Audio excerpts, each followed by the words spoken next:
Tafaraka isika ato anatin'ny fandarana miara-manonja amin'ity maraina ity fantatrao mazava tsara fa miara-manonja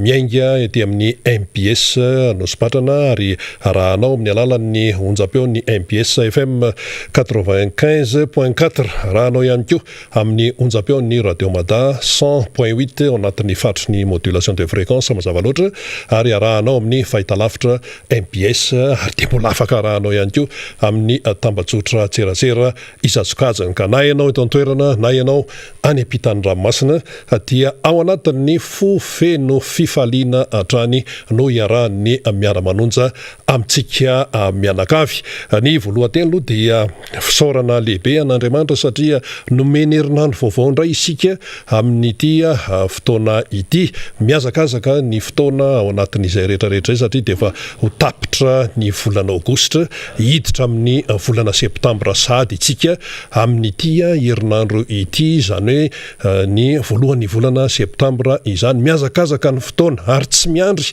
izay fotoana izay fa ao anatin'izany rehetrarehetra izany no ametraham-panontaniana hoe aiza sy aiza ny zavatra vita hatramin'izao, mandroso hoe ity firenena ity isa mijanona miodikodina ohatry ny tandrimo sa miemotra mihitsy amin'ny lafiny maro samihafa dia samy mahita ny be sy ny maro amin'izao fotoana izao. Izany moa dia refesina amin'ny alalan'ny fiainan'ny tsirairay isan-tokantrano ao anatin'izay rehetrarehetra izay. Maromaro ny loha hevitra resahana eto fa ety am-piandohana dia efa tsipikely aminao ny atao hoe avangoanga raha izay no azo ilazana azy. Iresakitsika momba ny tontolon'ny fidiran'ny mpianatra satria dia io zany zao no tena hoe mahakasika ny fiainana tokantrano isanisa mihitsy ankehitriny ny maro anisa amin'ny malagasy satria dia miditra amin'izay vanim-potoana ny fidiran'ny mpianatra izay. Iresakitsika momba ny RMDM diaspora izay manaraka akaiky ny fiainam-pirenena ary tena hoe maneho hevitra amin'izay tontolon'ny fiainam-pirenena izay any andafiny rika izy ireo dia misy ny faneho-kevitra maro samihafa sy ny akony izany rehetrarehetra izany mbola hoentin'ny namaneto. Iresakitsika momba ny fiaraha-miasa amin'ny any ivelany amin'ny resaka toe-karena na resaka frantsika ohatra dia efa eo izany hoe resaka hoe MEDEF zany izay avondrony ireo mpandraharaha frantsay izay manana ny lanjany tokoa eo amin'ny fitondrana frantsay satria izy ireo zany no atao hoe maso sy sofiny fitondrana frantsay ary dia miara-miasa akaiky amin'ny mpitondra ao am-pario ny MEDEF dia ireo dia hoe fampidinika tamin'ny malagasy izany. Nisy ny délégation nantarian'ny filoham-pirenena tany Frantsa tany betsaka ny resaka natao tamin'izany ka dia hitondra ny fomba fijeriny sy ny famakafakany momba an'io ao anatin'ity fotoana ity ny solombavambahoaka Mamy Rabendrina vao vita amin'ny alalan'ny Tiko Madagasikara dia amin'ny distrika ny Ambohidratrimo. Dia mbola resahana eto ihany koa ny resaka fionan'ny filoha frantsay sy ny filoha malagasy, inona ny azo ambara momba ny sujet izay niresahana tao ilzepar resaka kere dia amin'ny Covid-19 sy ny sisa dia mazava loatra ihany koa ny momba ny Tiko Madagasikara nisy ny etsika ihany koa zany fanamafisana fanameloma maso ny atoko Tiko Madagasikara maromaro anseho tamin'iny herinandro iny fa ny TCPLR ny tanora team dia nisy nanao zany an'izay hoe fomba irisona misimisy kokoa amin'izany hoe fampandrosoana ny fiainam-pirenena izany ka ny Tiko Madagasikara ny tanora ao anatin'izany atoko matanjaka sy mavitrika izany dia tsy manao ambanin-javatra an'izay hoe fipanjinana ny hoavy izay. Izay no elona tokolasy tongo vavy fa mbola hoavy moa zany reo namana maro samihafa fa ny entintsika anombohana azy aloha dia ity resaka fidiran'ny mpianatra ity ary dia na mety toromarika koa namanao fa any faraparan'ny fandarana any dia asitsika resaka kely ty resaka baolina ity satria dia iseho amin'ity herinandro ity ihany koa resaka Benin sy Barea io ahoana sy ahoana ny atao hoe hevitra azo resahana manodidina an'io fikarakarana sy ny sisa be dia be ny resaka mandeha eto sy aroa dia hitondra ny famakafakana eo isika. Fa raha ny resaka fidiran'ny mpianatra aloha no resahantsika dia io zany dia ahitana taratra ny fomba fitantanana ny firenena amin'izao fotoana izao. raha miresatsika hoe fidiran'ny mpianatra tsy voazao akory no miatrika an'izany ny tokantrano maro eto Madagasikara fa isa-taona dia misy ny fidiran'ny mpianatra ary isa-taona dia eny foana ny fitenenana hoe sahirana rehefa tonga izay hoe fidiran'ny mpianatra izay tsy zava-baovao izany fa tamin'ity indray mitoraka ity kosa ny fiatrehana ny taom-pianarana 2.24 dia tena atao hoe x2 na x3 na x4 raha oharina amin'ny tany aloha ny fahasairanan'ny ray aman-dreny indrindraindrindra amin'ny maha-ankizy amin'ny maha-mpianatra amin'ny mpianatra dia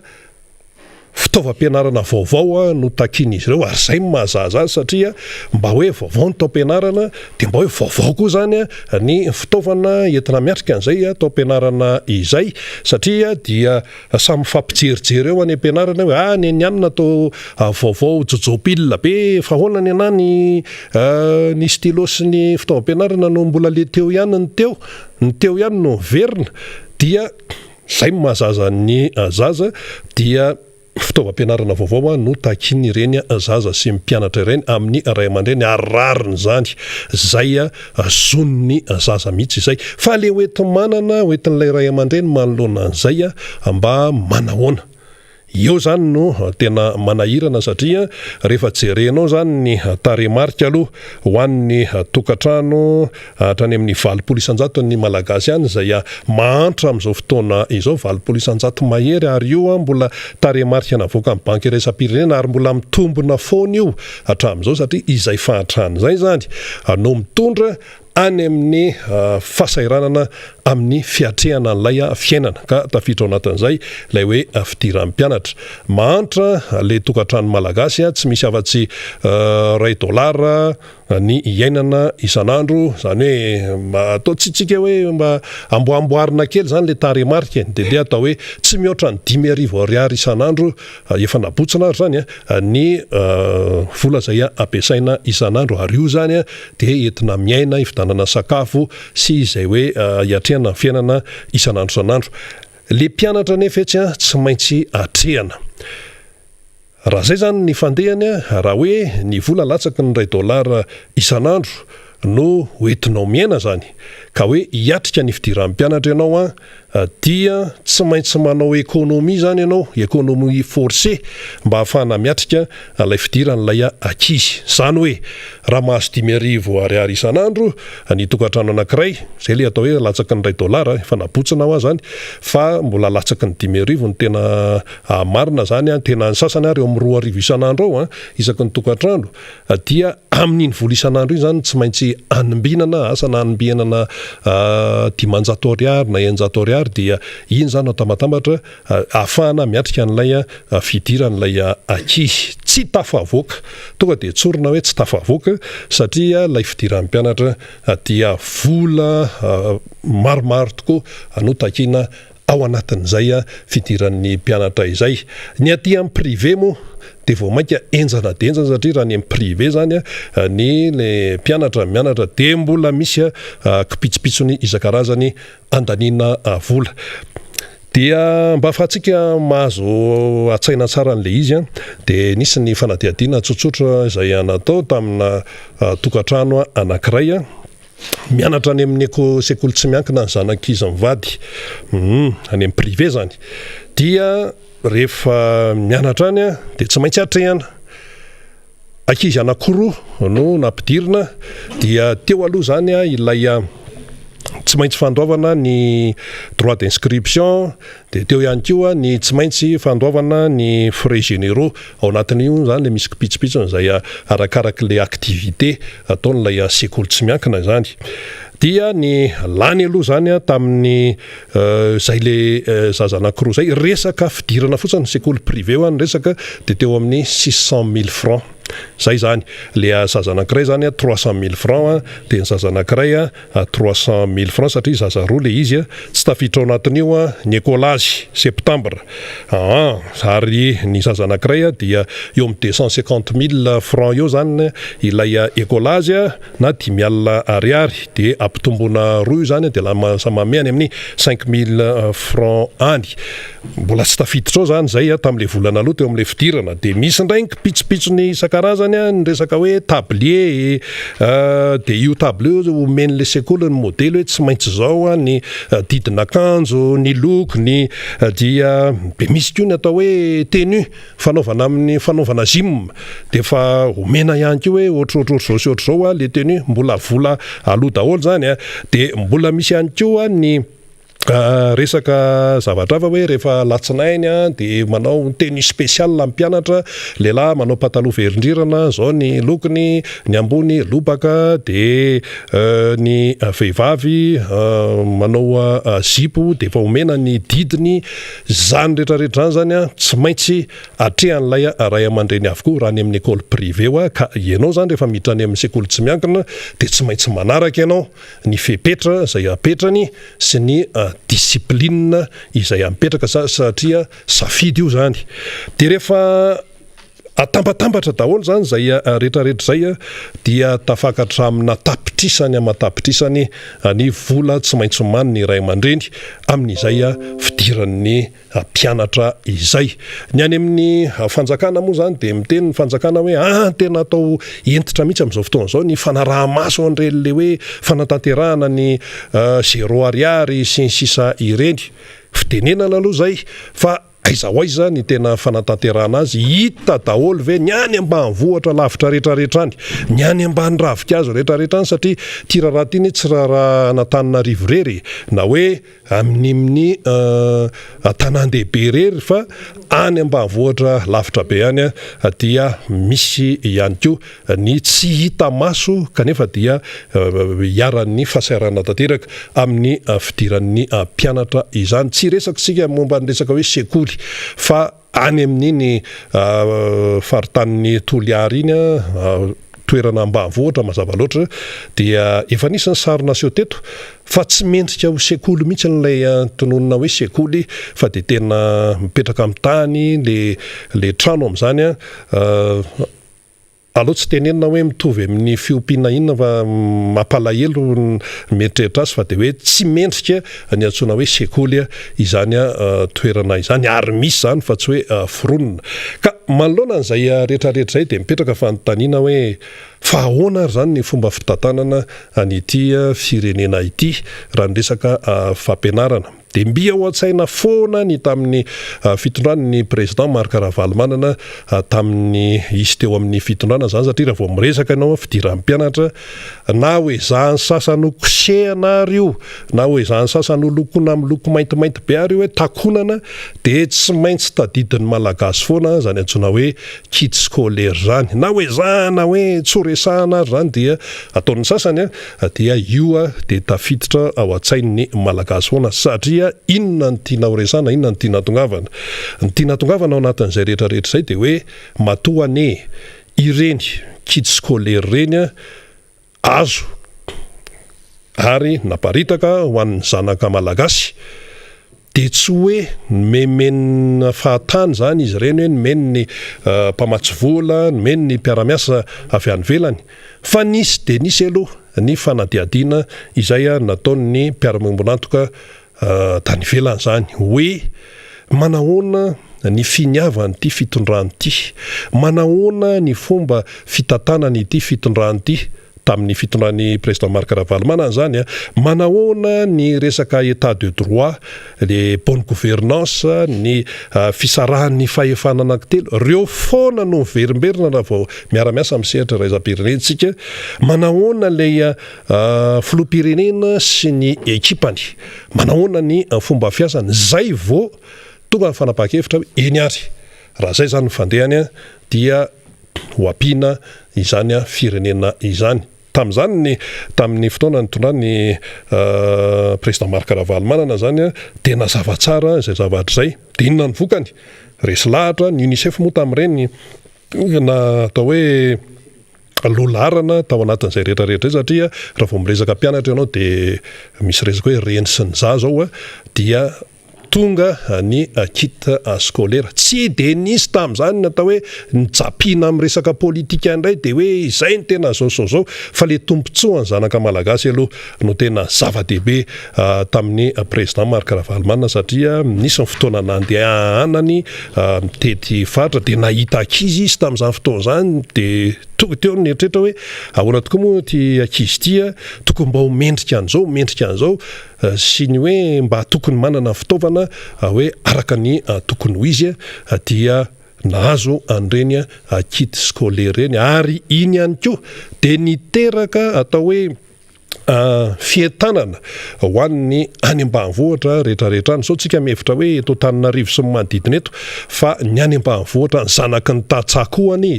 de mba mendrika ahazo an'izany hoe fitaovam-pianarana araka ny tokony izany zay tsy teny hoe manara-penitra fa le manara-penitra manahirina ihany satria samy manana mifenitra eritreretiny ny tsirairay mifenitra ny sasany tsy mitovy mifenitry ny hafa de manahirana fa hoe zavatra professionnel zavatra araka ny tokony ho izy zavatra mamaly ny etaetan'ny filana izay zany no hitondrantsika azy ka tamin'ireny fotoan'ireny dia mipetraka ny atao hoe tsy misy ny fanafakavahana tsy misy an'izao fa dia mitovy ny zanaka malagasy ary samy nahazo ny tandrifan'izany ireo zanaka malagasy ireo raha ny resaka hoe fidiran'ny mpianatra sy ny fitaovana teto moa raha nisy fotoana de nentina teto mihitsy le kit scolaire hoe inona avy ny ao anatin'le kitapo fa tena hoe fitaovana araka ny tokony izy misy compas tao misy crayon tao sy ny sisa dia izay no zava-misy amin'izao fotoana zao ahoana ny fipetraky ny raharaha de aloha tonga de tsorina hoe soavaly miatibilina ny ray aman-dreny ankehitriny amin'izay le hoe fiatrehana ny fidiran'ny mpianatra izay raha ny amin'ny privé aloha dia alao mafisina mihitsy fa ny any misy fepetra tsy maintsy arahana manaiky ianao mampiditra ny zanaka ao any de tsy maintsy manaiky an'ireo fepetra eo ary na ny qualité amin'ny fitaovana ara de takino hoe tsy maintsy misy sekoly manao an'izany de hoe tsy maintsy zao ny qualité ny fitaovana tsy misy discussion io fa io zany fanapa-kevitra hoe enao nanapa-kevitra hoe ampianatra ny zanaka any amin'le sekoly de tsy maintsy manaraka ianao ny discipline sy ny fepetra izany ary ny malagasy de tia zanaka zay tia zanaka ny malagasy ary raha hoe fianaran'ny ankizy tsy ataony malagasy ambany zavatra mihitsy ka na inona fahasairanana na inona hoe resaka fitaitainana eto amin'ny fireneny dia tsy maintsy karakarain'ny ray aman-dreny ny zanany na ahoana de nisy an'izay ary fanontaniana mipetraka tamin'ny izay mantsy le manao fanadiadiana sy fikaroam-baovao le mandehandeha ary mieno ny feo an'ny olona any amin'ny fiarahamonina any de zao no nataon'le olona hoe fangaty fidiran'ny mpianatra ty tsy mba asiana vatsy tsinjo fangaty fidiran'ny mpianatra ty tsy mba asiana an'ireny tsena amory reny amin'ny resaka équipement sy fitaovam-pianarana zany tian'le olona tenena fourniture zany fangaty tsy mba misy an'izany fa ny fiainana ane tsy vitan'ny sakafo hoanina ihany fa ny hoe ny malagasy tia zanaka hoy isika de maninona raha asiana an'izany zay ary le fanontaniana mipetraka satria le olona efa nizarinao tamin'izay izy de mametraka fanontaniana izy dia anisany tokony mamaly an'izany tian'le olona tenena zany hoe tokony mba misy politika fanamorana rehefa tsy mahavita kit scolaire ianao rehefa tsy mahavita mandresy lahatra ny any ivelany ianao dia tokony hoe mba asiana hoe asa hoe mba tsena miresaka fitaovam-pianarana zany mba hitsonjovana ny malagasy amin'ny ankapobeny tsy hoe hitsonjovana ny sahirana efa hitokakaiky namana faniry miaraba amin'ny faniry tsy hoe hitsonjovana ny sahirana fa iza moa ny tsy sahirana amin'izao iza ny tsy sahirana amin'izao fotoana izao satria nilay taremarika teo ny hoe efa mihoatra ny 900 malagasy mahantra ka iza zany ny sahirana mahantra daholo isika fa tamin'ireny mantsy le mbola misy le resaka le fanampiana ireny de hoe jerena mihitsy aloha le tena sahirana daholo zao raha angava tsy izy an'izany hoe tsy sahirana zany ka eo zany no fipetraky ny raharaha amin'ny zao fotoana izao raha ny resaka fourniture scolaire tompoko raha mitondra ianao 4 alina ariary 100 000 francs zany zavatra maivana no azo an'izany resaka ohatra hoe crayon stylo complet de misy compas de misy goma de misy pitsopitsony kely madinidinika tonga de ritra io mandana mividy fourniture scolaire mitondra 100,000 francs na 2,000 ariary fa tsy mahazo izay tena ilaina rehetrarehetra izay fa tonga dia ritra gaga ianao hoe hay ve ohatran'izany izy ity ka zay le izy satria mahandry sika ny volantsika ny ariary zany dia maivana de maivana amin'izao fotoan'izao ka izay no mahatonga an'io miampy ny tsy fahaiza mitantana amin'ny akapobeny ka io moa mbola lavitra ny lalana lezany fa ny tiana mafisana fotsiny de hoe na inona zavatra amin'izao tsy maintsy eo ny fanantenana ary soa ihany fa nisy an'ireny hoe dinika sy ny fandinihana ny fiainam-pirenena nataony RMDM teny amin'ny bypass reny fa de ireny no iso ihany fa misy an'ireny ary soa ihany fa misy ny hoe ny mpanohatra zany mba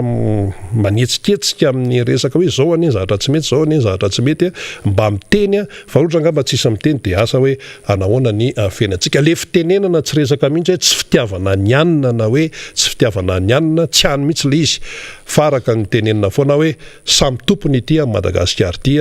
isika rehetrarehetra ary samy malagasy de izay no mahatonga ny tsirairay zany ho sarotiny manoloana ny toejavatra izay misy tsy fetezany eto amin'ny firenena zay momba nezaka fidiran'ny mpianatra amin'ny akapobeny fa eto ny namako faniry Razafy Manantany mirabanao aloha ary dia tonga dia omenanao avy hatrany ny toyan'ny famakafakana sy ny resaka eto amin'ny miara-manonja Ndahoary. Eny ary de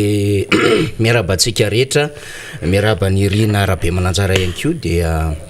misaotra ny namana teknisiana ao ambadiky ny sary sy ny feo mialatsiny fa vao manomboka moa ny herinandro betsaka ny adidiny enjehana Irina Rabe Mananjara zoma tapitra ny fandaharantsika teto dia niatrika fivorina sabotsy ndray de tany amin'ny formation tanora tiako Madagasikara teny amin'ny QG Belair tena mahafinaritra de tena nahafinaritra mihitsy satria de tena fahombiazana tanteraka ny fiaonan'ny tanora tiako Madagasikara teny amin'ny QG Belair vitsy zay nanatanteraka didy amanandraikitra ihany koa satria tately amam-bahona amin'ny fiainana de nitomaly alahady mbola iresaka kely rehefa aveo fa tsetsatsetsatsyaritra kely ihany aloha ny lazako zany satria teto no teny hoe nisy namana mpanao politika anodimandry vao tanora vao heritreriny tokoa de miam 30 taona ny namana Rakotondrina Odon Grégoire zay filoha nasionaly ny Antokoarika no nandao zany dia nanatanteraka ny adidy fanitriana ny razany zay teny amin'izany commune Antanety kely zany any amin'ny fokotanina Ambotsitakatra Irina Rabe Mananjara ao anatin'ny distrikana Tsimondrano misy an'izany lavidavitra le tanàna kanefa de mbola eto Antananarivo sy manodidina ihany faritra Nalamanga fa enjakenjana ny lalana sy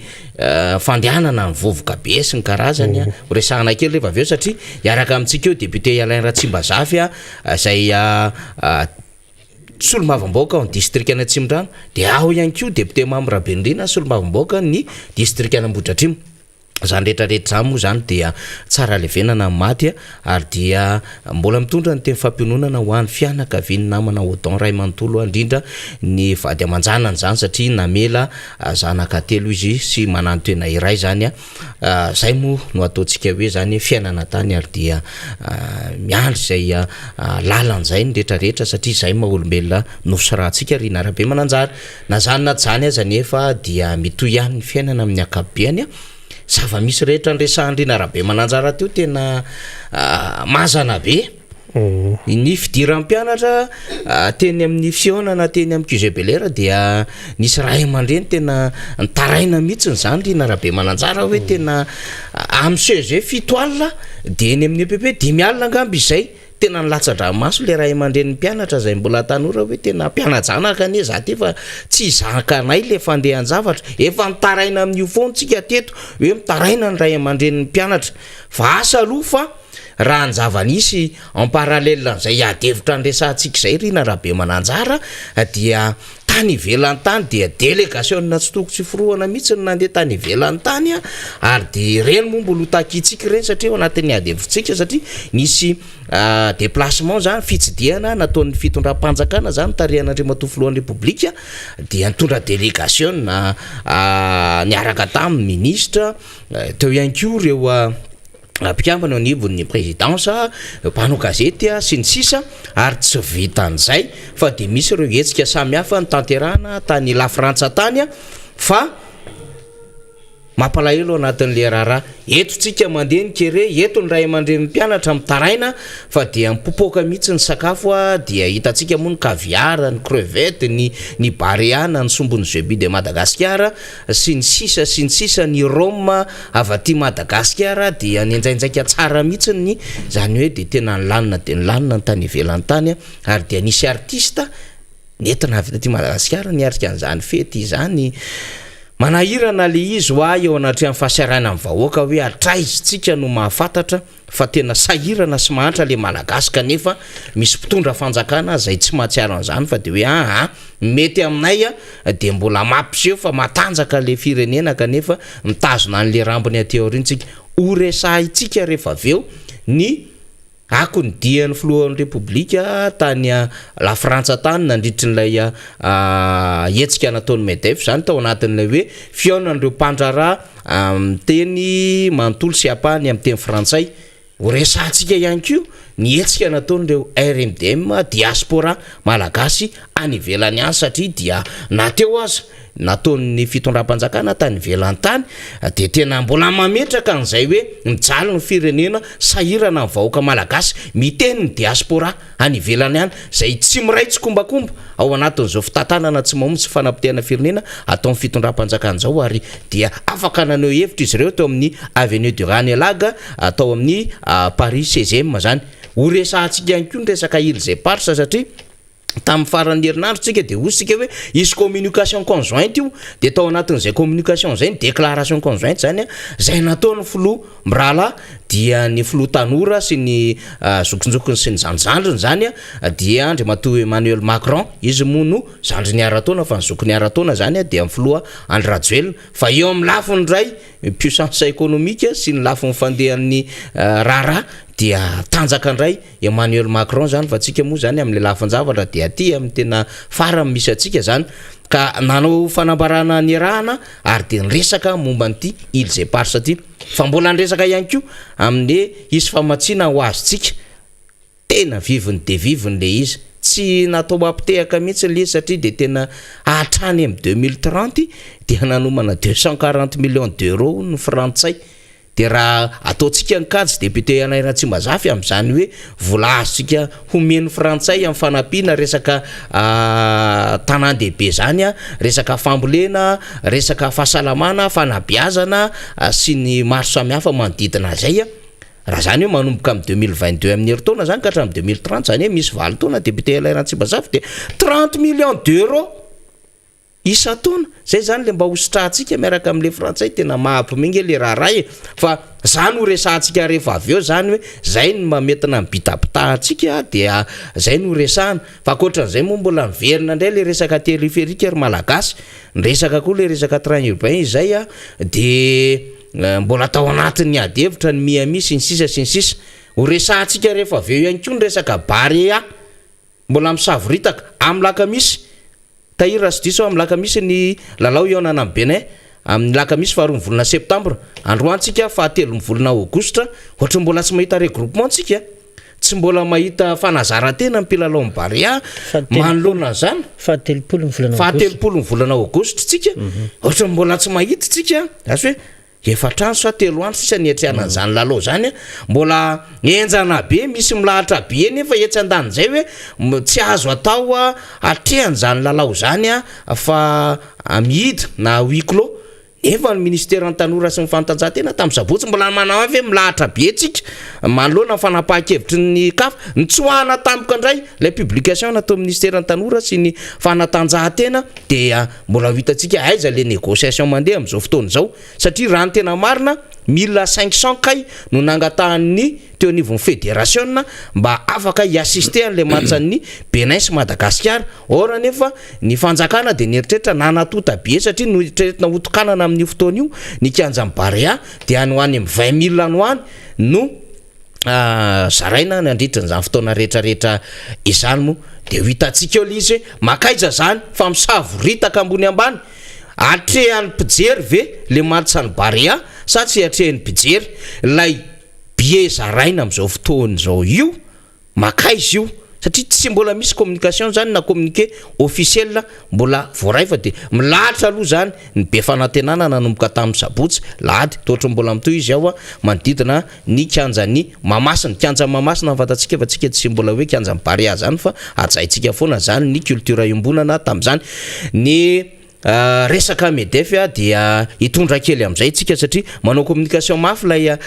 fanjakana indrindra moa zany le ministre ny raharamba iny de tena réussite tanteraka MEDEF ny réussite n'izao ny réussite n'izao de hoe resahantsika eo zany miaraka amin'ny député Mambrabendrina fa efa eto akaiky eto aloha député Alain Ratsimazafy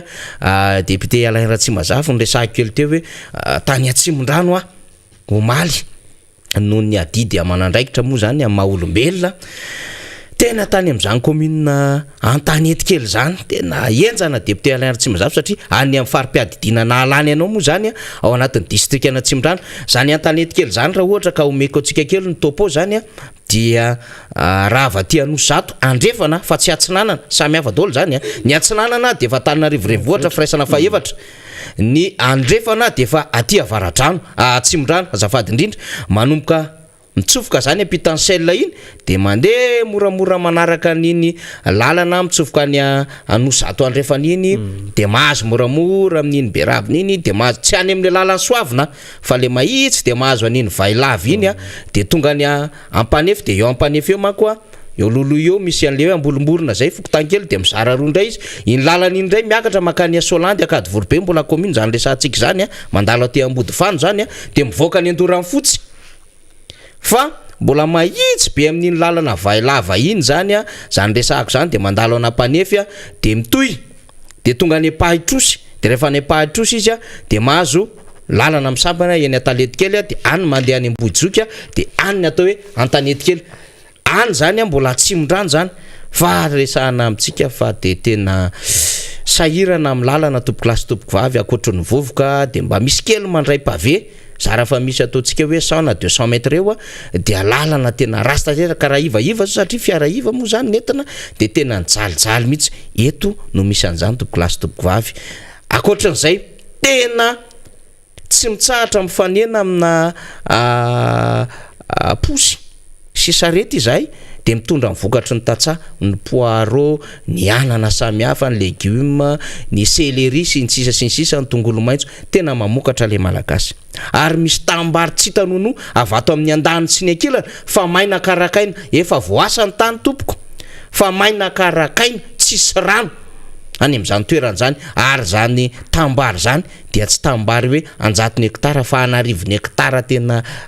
marobe zany taraina ny tatsa hoe tena tsy tafavoaka raha ty zava-misy ty nefa nisy fotoana moa nisy ny teny tany hoe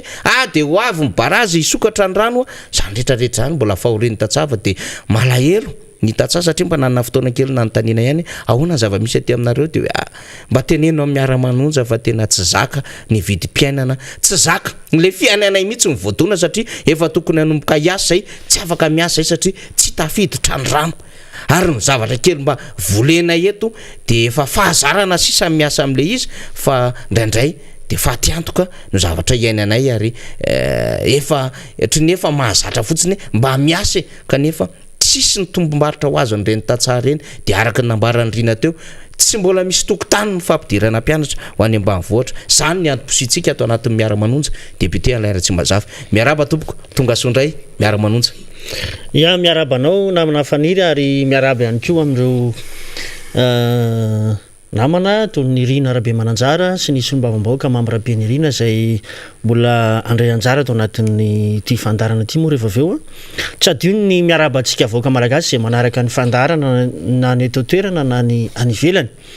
ary indrindrindrindra ireo vahoaka zany zay monina any alatsinainy nambaza izay nisy moa ny fitsidiam-paritra zay nataoko tamin'ny farany iny herinandro iny tany amin'izany commune zany ary anisan'ny manaraka ny fandarana tsy tapaka izy ireo ka anaovana kopakopa-tanana manokana ary koa ny any amin'ny commune Tanety kely zay niresahany namana faniry teo izay nilazany ny zava-misy marina any toerana araky ny nambara teo dia nisy ny fitsidiana tokoa natao tamin'ny faraparan'ny herinandro ny faritra tany amin'ny commune alatsinainy nambaza tany ary taony ny onana tamin'ireo mpikatroka tiako Madagasikara izay nanatanterahana moa zany ny redynamisation izay soran'Andriamanitra moa zany fa dia tanteraka soamatsara zany ary tafapetraka ireo rafitra ao anatiny zany farim-piadidiny ny commune alatsinainy nambaza izany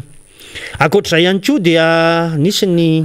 fitafatafana tamin'ireo ray aman-dreny mpianatra indrindrindrindra ary misy ihany koa ny fampiresahana tamin'ireo tantsaha teny toerana nazahoana ny angom-baovao samihafa mahakasika an'izay zavatra iainan'ny mponina any toeran'izay ka raha iresaka manokana antsika mahakasika an'io fidiran'ny mpianatra io dia efa natsidiky ny namana zay nandray fitenana teo aloha teo ihany fa ny amafisiko dia ny hoe rehefa noadiadiana tokoa izany vola aloha eny amin'ireny sekolim-panjakana ireny any amin'izany faritra zany dia raha te hampiana-janaka any amin'ny CEG tsika dia manodidina ny 5 alina eo zany ny vola alohan'ny ray aman-dreny ho fisoratananarana amin'izany sekoly zany ny 5,3 alina amin'io dia alohany amin'ny banky BOA moa zany ny endry zareo aty atany menakely no ahafahana manao an'izay no zato ny ray alina kosa dia alohany an-tsekoly ary ny 5,000 ariary kosa ihany koa dia mbola aloha ao an-tsekoly ihany zay hoe iantsoroana ny fandaniana amin'ireo mpampianatra raha tambatra zay dia izay no manome an'ilay 5 alina ariary raha te isoratra anarana sy ampiditra mpianatra zany tsika any amin'ny CEG alatsinainy nambaza akoatran'io dia misy ny 2,000 ariary zay aloha isam-bolana reo zany ny karazam-bola zay takina amin'ireo ray aman-dreny reo amin'ny fampidirana ny zanany eny anivon'ny CEG ny eny anivon'ny lycée kosa dia eo amin'ny 2 alina sy 1 hetsy ariary eo ny vola alohan'ireo ray aman-dreny ka ny 3 alina amin'io dia alohany amin'ny banky araky nefa voalaza teo ary ny 7,7 alina ariary kosa dia alohany amin'ny otiva ary ny 4,000 ariary dia aloha amin'ny inonivon'ny sekoly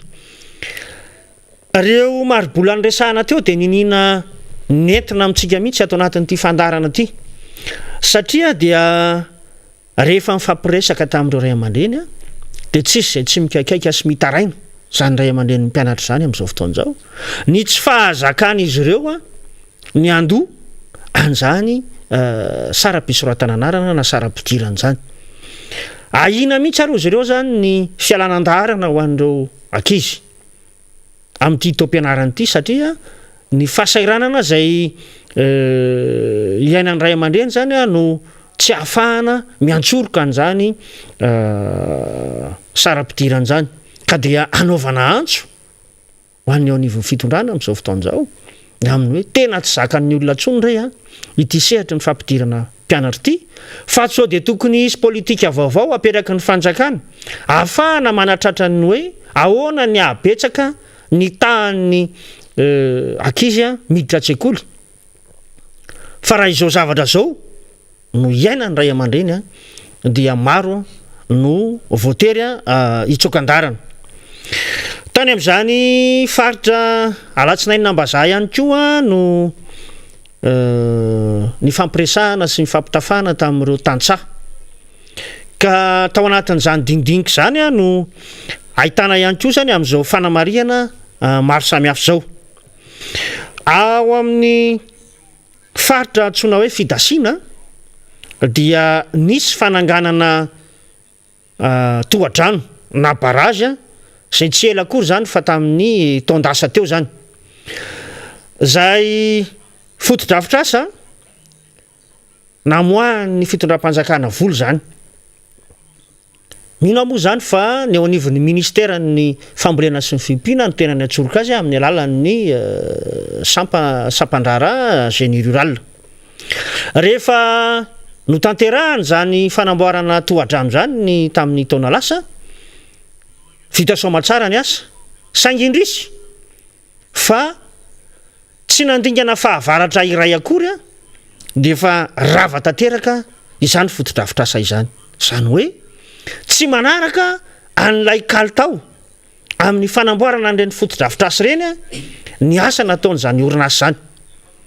ka manaitra zany zay amin'izao fotoan'izao amin'ny solombavam-bahoaka manara-maso ny asan'ny mpanatanteraka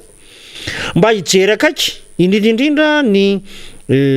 tompona andraikitry ny tsenambary-panjakana tamin'izany fotoan'izany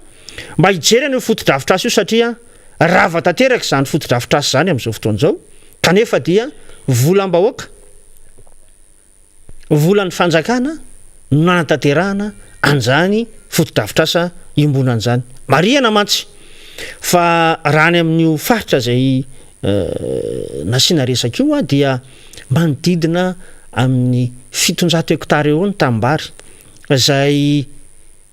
tokony hovatsiny zany barazy zany rano kanefa dia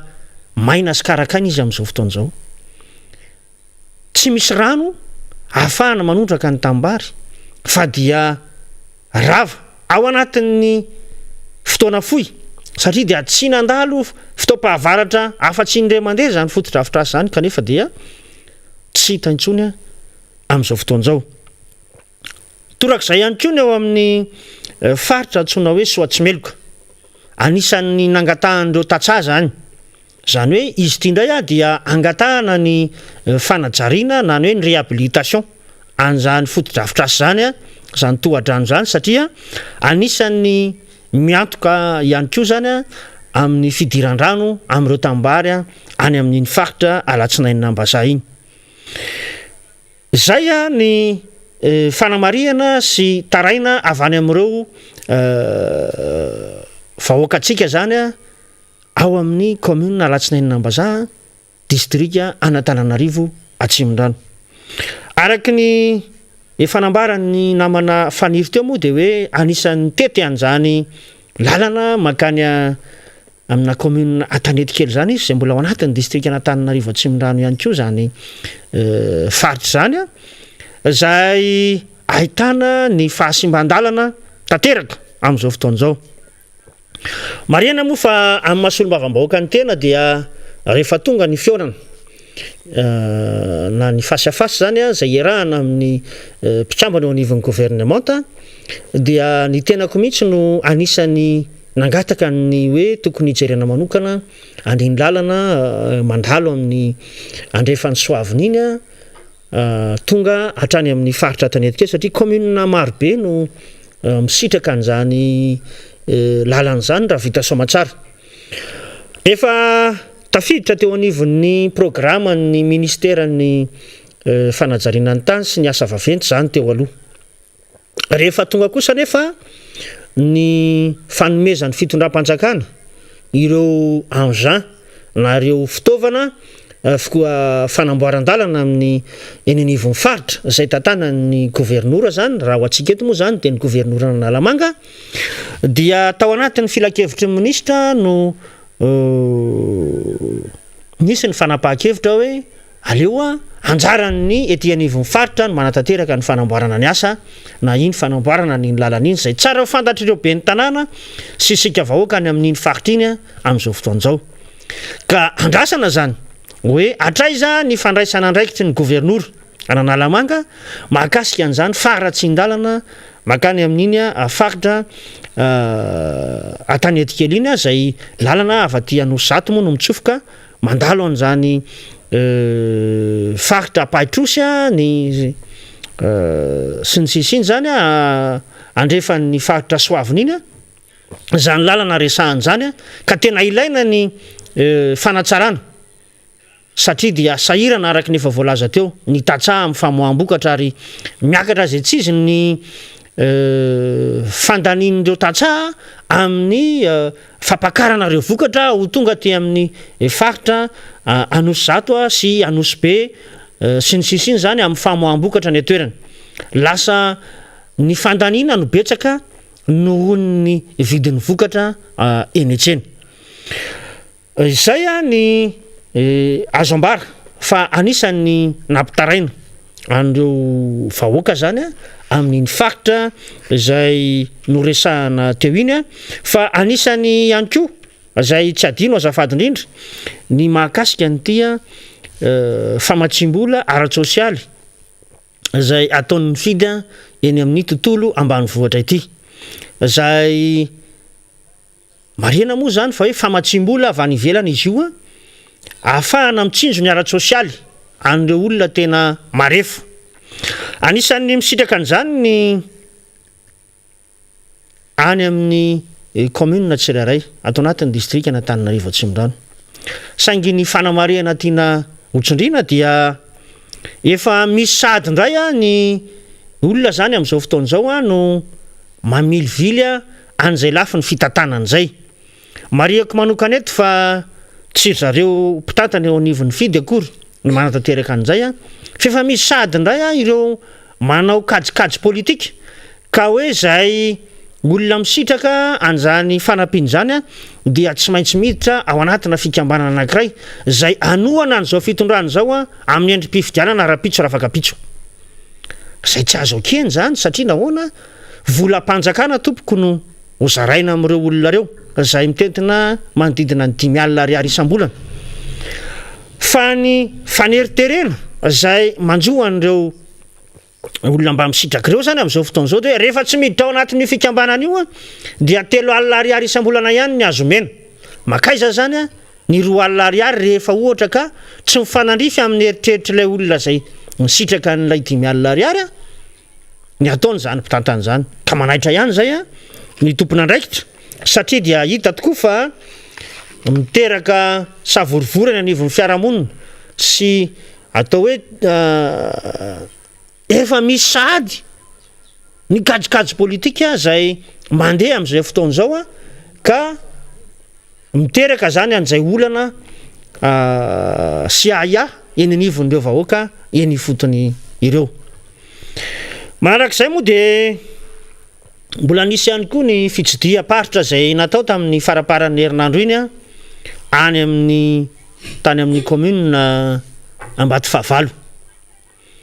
Izany commune Ambatofahavalo zany dia tsara ihany manolotra amintsika hoe aiza ho aiza moa no mety ahitana an'izany commune Ambatofahavalo zany zay mbola district Antananarivo Atsimondrano dia eo Ambatofotsy no misy sapany andalana mitsofoka dia mandalo an'izany faritra tsy afaha zany tsika tsy afahafonja moa no tena lalàn'ny maro azy fa saingy kosa mizotra mahitsy tsika zany raha mitsofoka eto Ambatofotsy dia tsy mijanona tsika raha tsy tonga any amin'izay hoe faritra Ambatofahavalo zay. Rehefa ny fampitafa sy ny fampidinika tamin'ireo tatsaha tany amin'iny faritra iny indray ny tenako dia anisan'ny zavatra nampitaraina azy ireo ny vidim-piainana sy ny fiakaran'ny vidim-piainana sy ny fidinany kosa ny vidim-bokatra zay vokarin'izy ireo. Marihana moa fa izany commune Ambatofahavalo zany dia anisan'ny malaza amin'ny famokarana frezy amin'iny faritra iny izay mamatsy ny faritra maro eto Antananarivo. Amin'izao fotoan'izao nefa dia mitotongana dia mitotongana ny zany vidin'ny vokatra ireo zany satria manodidina ny 2,000 ariary ny eraky ny so anankiray 20 litatra. Zay zany raha ohatra ka varotana amina hoe atsinjarany ny vokatra izy ireo. Fa raha alain'ny azafady raha izay izy raha raisin'ireo mpambongady fa manodidina ny 5,000 ariary kosa ny soana 20 litra raha hoan'ireo mpanjinjara. Ina moa no tiana hosintomina amin'izany. Izany famokarana frezy zany tompoko dia voalohany indrindra amam-bolana vao misy vokatra zany fambolena zany. Faharoa dia tsy mba azo tehirizina ny vokatra frezy fa rehefa vokatra izy rehefa matoy zany any fotony dia tsy maintsy atao ny fomba zay amarotana azy zany hoe tsy manapidiny zany reto tatsara eto a ohatrinona tsara député ny so 20 litre 2 ny soana 20 litre na fraise zany a raha ho an'ny mpambongady ary raha ireo tantsara eo indray niezaka hitondra ny vokatra ka ho amidy aty Antananarivo renivohitra ohatra dia tsy mihoatra ny 10,000 hatramin'ny 9,000 eo ny vidin'izany raisio zany tsy mahazo vary 1 kilo zany le 2,000 tsy mahazo vary 1 kilo kory zany 7,000 ny kilony vary eo indrindra ny tena ahatsapana an'izay hoe tsy fifandanjana eo amin'ny heripon'ny tatsaha manoloana ny vidim-piainana misy amin'izao fotoana izao ka tarika ihany moa zany zay ny saininy eo anivon'ny ministera piahany zany sehatra ny fambolena sy ny fipina ohatra eo ihany koa ny ministera ny varotra sy ny industria mba tokony hijery akaiky hoe sao dia mba misy fomba andonana nireny vokatry ny tatsara eny satria tena tsy manapidiny izy ireo zany amin'izao fotoana izao amin'izay hoe vidin'ny vokatra zay hitanao amin'izany fa ahoana moa zany ny fomba etrehan'ireo ray aman-dreny indrindraindrindra raha iantsoroka ny fidiran'ny mpianatra izy amin'izao fotoana izao ary koa miantsoroka amin'izay hoe vidim-piainana zay tena mitangana dia mitangana amin'izao fotoana izao fa tena mijaly ary tena tondra n'izay fitarainan'ireo vahoaka izay mihitsy tena androany fahatiantoka zany député Alain Ratsimbazafy ny tatsa marina dia marina ny lazainao ao anatin'ny fahatiantoka ny ainan'ireo vahoaka any ambanivolo ireo zany amin'izao fotoana izao amin'ny vidim-bokatra na manafania raha izany zava-misy any le fitotongana ny vidim-bokatra koatra ny fitotongana ny vidim-piainana zany tena mahazo faka mihitsy amin'izao fotoana izao satria araka ny nambarantsika teo député Alain Ratsimbazafy dia tena hoe ohatrany manao an'le asa ohatrany andavanandro fotsiny mba misy zavatra atao occupation fotsiny zany le tatsaha malagasy fa tsy manao an'le asa misy tombony tsony satria tsy eo aloha zany le faripahaizana zany tsy menatsiny zany fa efa hoe eo nahazatra hatramin'izay le asa kanefa dia zany zava-misy asana mba fantatra le fanjakana zay ninana caviar zany sy crevette be mihitsy ny tany ivelany tany le manao déplacement amin'izao fotoana izao fa tsika moa mivezivezy ihany député Alain Ratsimbazafy miezaka ihany mampita amin'ny vaovao sy mifandray fa miditra amin'ny grève zany ny personnel na ny mpiasa zany eo anivon'ny université ny Toliara manday zany dia nanomboka androany izy ireo zany nanao an'izay fitokonana zay satria mbola tsy naharay karama 2 volana zany hoe ny volana jolay volana aogositra aty zany raha ny fanampim-baovao fantatra dia hoe ano any amin'ny volana septambra any vao hisitraka zany karama zany izy ireo dia tena mitaraina satria mampiditra mpianatra reo mpiasa ireo zay marobe ano any amin'ny 300 na mihoatrany na 700 any kory ny ara reo mpiasa zany eo anivon'ny université ny manday Toliara zay tena manaitra sy miantso mihitsy hoe tena mijaly sy marary ohatran'izay ihany koa ny eo anivon'ny kromita malagasy ny kroma ihany koa dia tena efa tena ambony be mihitsy ary fitenenan'izy ireo hoe tena netriny efa famonoana mihitsy zava-misy amin'izao fotoana izao satria dia tena tsy misy an'izany karama sy lela vola raisiny zany kanefa dia mampiditra mpianatra zany aneny zavatra iainany voaka malagasy amin'izao fotoana izao dia rehefa maheno an'le fitondram-panjakantsika député Alain Ratsimbazafy dia tena ohatrany hoe miasa be le miami foana ny vetesina fa inona le apport'le miami amin'ny isam-batan'olona sy le posin'le voaka malagasy miresaka an'le téléphérique inona raha hiteny ianao hoe le téléphérique mianga avy aty Ambatobe dia mazana iny ty Atsonjombe dia mandalo aty Korondrano sy ny sisa dia tonga ary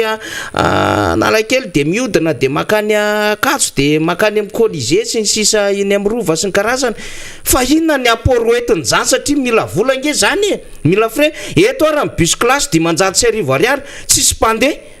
manodidina Antananarivo maika téléphérique ianao ko forsana courant-nao tsy mandeha arak'izay tokony izy tena mahavarina mihitsy hoe le fitondram-panjakana ve tena mandinika mihitsy ny hoe tsy tafavoaka mihitsy io mbola resantsika miaraka amin'ny député Mamirabe indrindra rehefa vevoza hoe député Alain Ratsimbazafy rehefa tena mihaino ny fanazavanao tena hoe midina ifotony mihitsy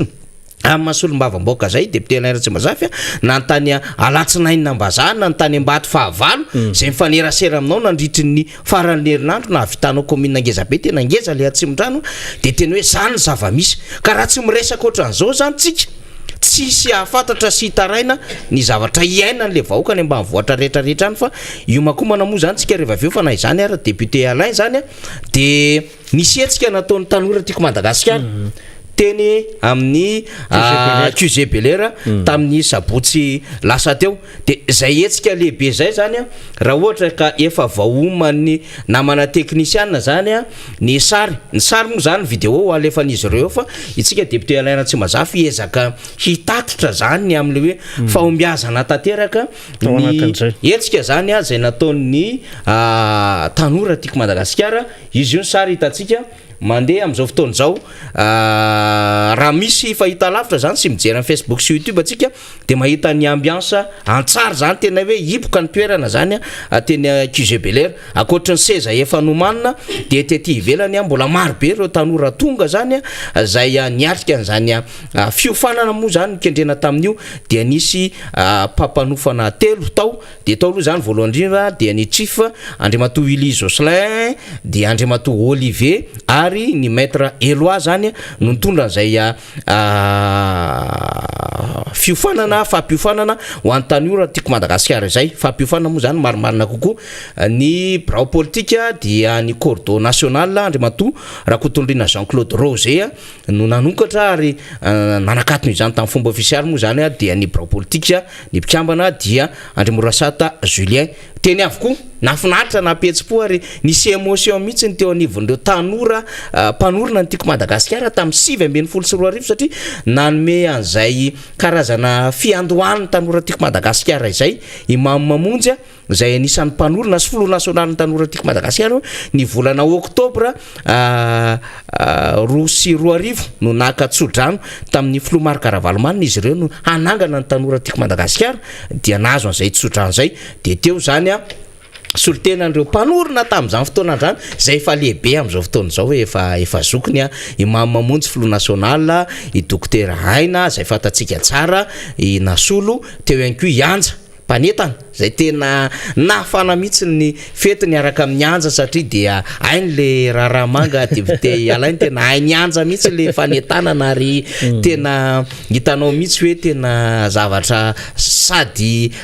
efa don le izy no kolotsaina nanana no efa voafe ihany koa anatin'izay satria raisina ho karazana kolotsaina koa reny zavatra rehetrarehetra zany nandalo teo moa zany ny sarina naprofany zany rehetrarehetra izany voasolo tena tao avokoa ny district ary dia ianareo avy tany Antsemorano koa de niazakazaka maro satria tsy latsaky ny 20 mahery nareo tonga tao député Alain tsy mazafy anaovako taritra kely aminao zany tanora Antsemorano tena mavitsika mihitsy ny tanora fa ny tanora rehetra aloha zany nataiza district anisatsika dia omena an'izay hoe bravo félicitations zay tsika mbola hitoy io fa sakatra mbavarano iny ara vao nanomboka de fa mipoka betriny iny ao anatin'ny fahombiazana ny etsika nataontsika zany dia fisaorana ho an'ny rehetrarehetra ny fiara firedonana moa zany ny hira nandeha teny ny zomba kely madinidinika teo anelanelany ny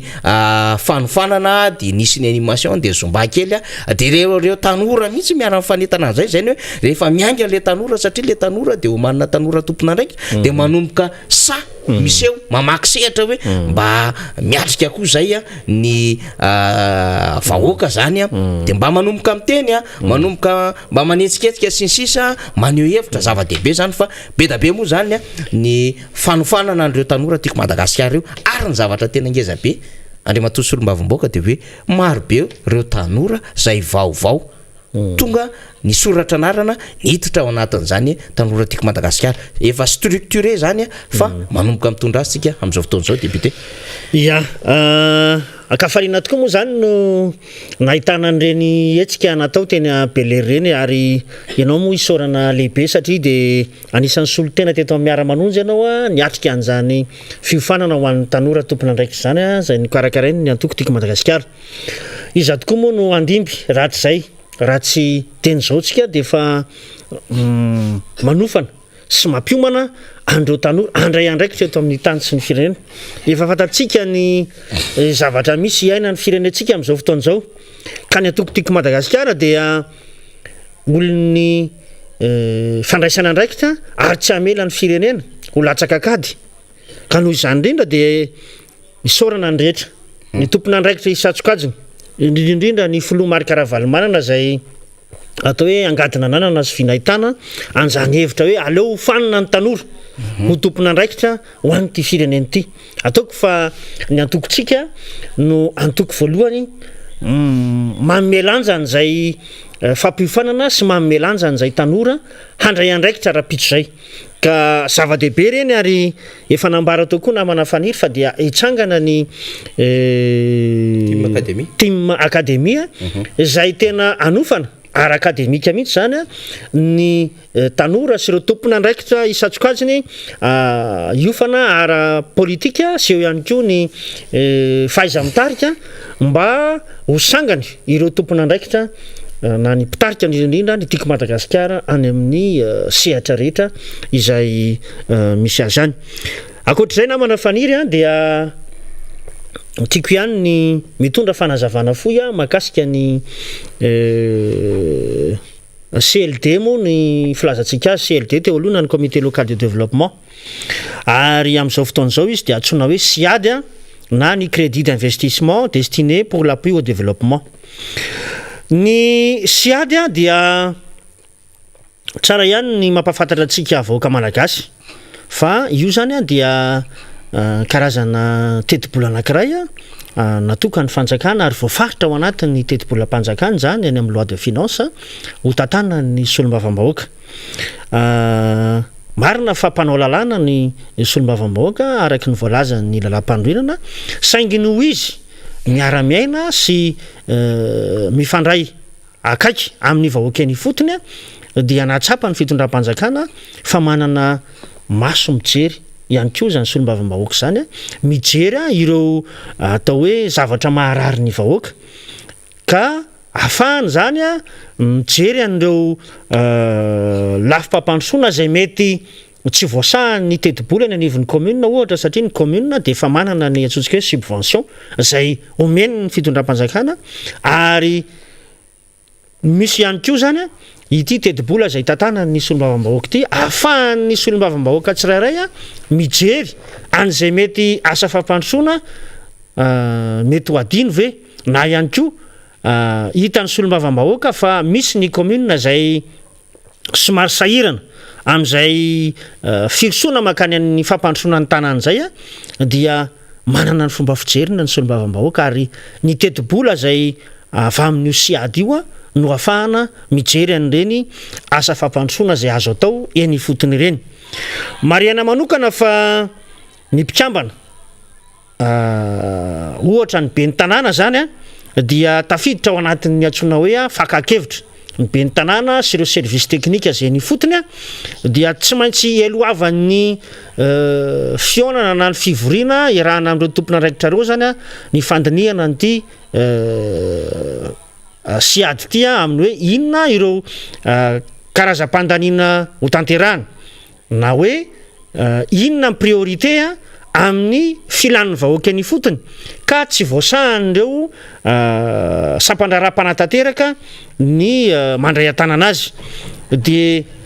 mariana etona fa karazana organe consultatif ireo be ny tanàna sy ireo any anivon'ny service technique isatsokajin'ireo toy ny mpitandro ny filaminana na any anivon'ny fahasalamana sy ny sisy ireo maneho an'izay le hoe inona ny olana eny fotony azo vatsiny zany antsoina hoe SIAD izany zany hoe vatsina arabola amin'ny alalan'ny SIAD ireo zavatra manahirana anivon'ny commune tsirairay avy ireo. Mariana kosa nefa fa tsy organe délibérant na hoe mpanapa-kevitra ireo voatonona teo ireo zany hoe ny be ny tanàna sy ireo service technique anyresahana teo fa mitondra kosa izy ny etaeta manoloana n'ireo solombavambahoaka ahafahan'ny solombavambahoaka mijery sy mandrindra ny hoe raha izay ary ny zava-misy eny anivon'ny commune tsirairay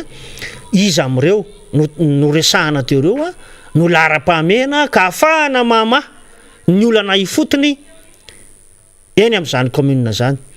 dia anjaran'ny solombavambahoaka zay voafidy ao anatin'ny farim-piadidinina ny district iny no mijery an'izay lara-pahamehan'izay ka mety tsy hoe isitraka an'izany avokoa ilay commune rehetra ao anatin'ny district amina vanim-potoana anankiray fa anjaran'ny solombavambahoaka no mijery an'izay mety andrindrana an'izay lafi mifampandrosoana zay indrindrindrindra mba hanenjehana ny hoe fitovitovina ara-pampandrosoana amin'ireo commune ao anatin'izany district zany ka ho atsika ato anatin'ny district Antananarivo Atsimondrano dia tsara ihany ny manao tatitra amintsika vahoaka satria dia volam-bahoaka no entina anatanterahana an'izany asa fampandrosoana zay entiny ny solombavambahoaka zany ka mariana manokana ho an'ny taona 2024 zao zay efa solombavambahoaka ny tenanay sy ny namana solombavambahoaka zay voafidy ihany koa ato anatin'ny district Antananarivo Atsimondrano dia anisan'ny nametraka ny tetikasa izahay zay mirahalahy moa zany amin'ny tetikasa momba ny tanora ka tamin'izany no namatsiana ny fitaovana ara-panatanjahantena andreo tanorantsika isaky ny commune tsirairay tao ihany koa ny amin'ny lafiny fanabeazana zay namatsiana table banc ireo sekolim-panjakana indrindrindrindra ny sekoly fanabeazana fototra no ny vatsiana tamin'izany tetibola zany ary ny farany dia ny fitodiana tamin'ny sehatra ny fahasalamana zay nafahana namatsy kidoro zany ho an'ireo CSP2 any amin'ny faritra misy atsika ato anatin'ny district Antananarivo Atsimondrano zany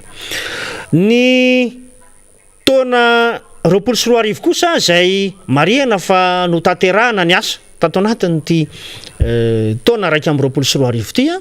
dia tsara ny manamarika amintsika fa rehefa natao ny fijerena an'izay hoe lahara-pahamehana amin'ny fampandrosoana amin'ny faritra misy Atsimondrano zay dia mariana manokana fa nisy ny fametrahana bolodrome ao amin'ny commune Tanjombato izay tetikasa zany no vatsiny zany hoe sy ady vola io bolodrome ao Tanjombato zay tiako ihany koa no manamarika arak'izay fa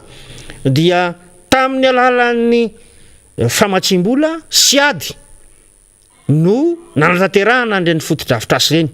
izahay solombavambahoaka zany na manatanteraka an'ireny fotodrafitrasy ireny dia tsy vola taty aposinay akory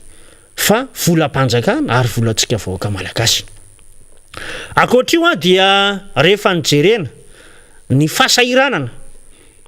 amin'ny fahazahoana rano fisotro madio any amin'ny commune Ambato-Fahavalo any dia raha mahitsika moa zany tsara n'izany toerana zany dia ao anatina faritra anankiray no ahitana an'izany hoe Brahoany commune misy ny Brahoany gendarmerie misy ihany koa ny sekoly ny EPP ny CEG ary ny lycée any atoerana eo ihany koa ny CSP zay toerana tsy dia mifanalavitra loatra zany kanefa dia tsy ahitana mihitsy an'izany hoe rano fisotro madio zany ka ny siady zany tamin'ity taona ity dia natokana ho amatsiana rano fisotro madio amin'io faritra Ambato-Fahavalo zay mariana fa eo andalana moa zany fanatanterahana ny asa ny orinasa zay nahazo an'izany tolobatro zany tolobidy zany ka efa vita manodidina ny 20 isan-jato eo ny fametrahana an'izay famatsiana rano fisotro madio any ny faritra Ambato-Fahavalo iny zany zay mariana fa ao anatin'ny volana vitsivitsy isa dia tsy ela dia otokanana sy atolotra ho an'ny vahoaka ao anatin'izany commune Ambato-Fahavalo zany ny fisitrahana rano fisotro madio any amin'iny faritra Ambato-Fahavalo iny ninina noresahany zany satria dia maro ny fanontaniana avy amintsika vahoaka mahakasika an'ity siady zay tantanan'ny solombavambahoaka ity koa dia raisinay adidy no mitondra fanazavana amintsika vahoaka satria tsy tokony ho tompotra amin'ny ny vahoaka malagasy amin'ny asa fampandrosoana zay tanterahany any fotony ary indrindrindrindra ho anay solombavambahoaka dia manana didy zay ihany no mitondra ny tatitra sy manazava amintsika zay tandrify an'izany tetikasa zay tanterahana eny fotony zany izany rehetra zany namana faniry dia mitodika amin'ny hoe tsy mijanona fotsiny amin'ny fanaovan-dalàna akory ny andraikitry ny solombavambahoaka fa mijery ihany koa ny hoe inona ny asa fampandrosoana eny fotony zay mila hifanomezan-tanana ary amin'ny alalan'zany fanomezany fitondram-panjakana tetibola zay tantanany solombavam-bahoaka zany no ahafahana mijery sy manolo tanana amin'izay lafi ny fampandrosoana zay satria firenena iombonany dia ary ny distrika ihany koa dia anisan'ny andraikitra ny solombavam-bahoaka no mijery an'izay lafi ny fampandrosoana zay ka tsy vitan'ny mitondra teny ihany tenyny vahoaka ihany no anjaranay fa mijery ihany koa any hoe ahoana ny fomba fanatanterahana mba hipaka mivantany ny fotony ny fampandrosoana amin'ity firenena ity. Ya, manitikitika kely azy zay monsieur le député alohan'ny alanao eto amin'ny plateau tao anatin'ny tetikasa siady zany tamin'ity taona ity roa zany no nisitraka an'izay commune roa Ambato Fahavalo sy ny teria Tanjombato zany hoe le bolodrome fitaratra io zany tetikasa any fanjakana io zany ao anatin'ny siady neny Ambato Fahavalo dia fanomezana rano fisotro madio zay zany tsara fantatry ny vahoaka zany zay zavatra fa tsy de tena hoe misy oeraoera hoe vola ny posina solombavam-bahoaka fa vola zay ao anatin'ilay CLD taloha zay lasa siady izy amin'izao fotoana zao ary manara-maso amin'ny fomba fitantanana an'ireny vola sy tetikasa ireny ny solombavam-bahoaka député Alain Tsimazafy izay indrindra no tena tsara tsindrina eto amintsika satria volam-bahoaka ary tetikasa mpanjakana zany reny amin'ny alalan'ny siady zay fanapahan-kevitra raisin'ny solombavam-bahoaka aorinany fivoriana zay rahana amin'ireo tompona andraiky mpanjakana eny fotony toy ny ben'ny tanàna sy ireo tompona andraikitra amin'ny sehatry ny fahasalamana sy ny fandriam-pahalemana sy ny sisa ireo no miara mivory aminay solombavam-bahoaka ary mametraka aloha amin'ny hoe inaby ireo zavatra ilaina filan'ny mponina zany ny toerana ka tokony hojerena amin'izay tetibola tantanany solombavam-bahoaka zay rehefa vita zay dia anjaran'ny solombavam-bahoaka mandray ny fanapahan-kevitra amin'ny hoe izy amin'ireo ara no tanterahana ary faritraiza no asiana azy dia mafisina fa dia vola mpanjakana madiodio tompoko ary tsy misy mihitsy no hoe vola avaty amin'ny hoe aposin'ny solombavam-bahoaka ohatra anatanterahana andreny bolodrome atao Tanjombato na ihany koa ny fanomezana rano fisotro madio any Ambato Fahavalo amin'izao fotoana izao zay mariako hoetona fa ny solombavam-bahoaka dia anisany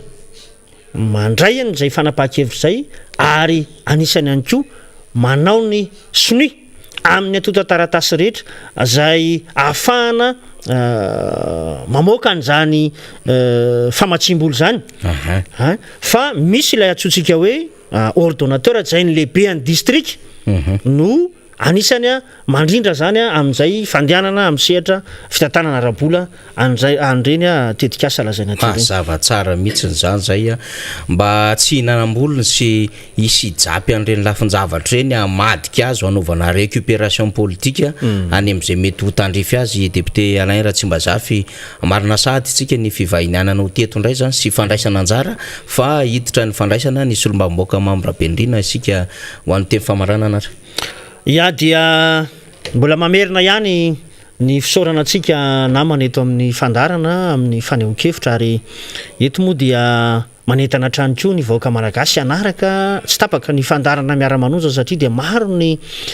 zavatra ampitaina amintsika eto marina fa voafetra tokoa ny fotoana ary misy ihany koa ireo loha-hevitra maro samihafa zay mbola tiantsika ho velabelarina fa dia tsy ho lava teny intsony fa dia mametraka ny veloma finaritra ho antsika rehetra zay nanaraka ny fandarana dia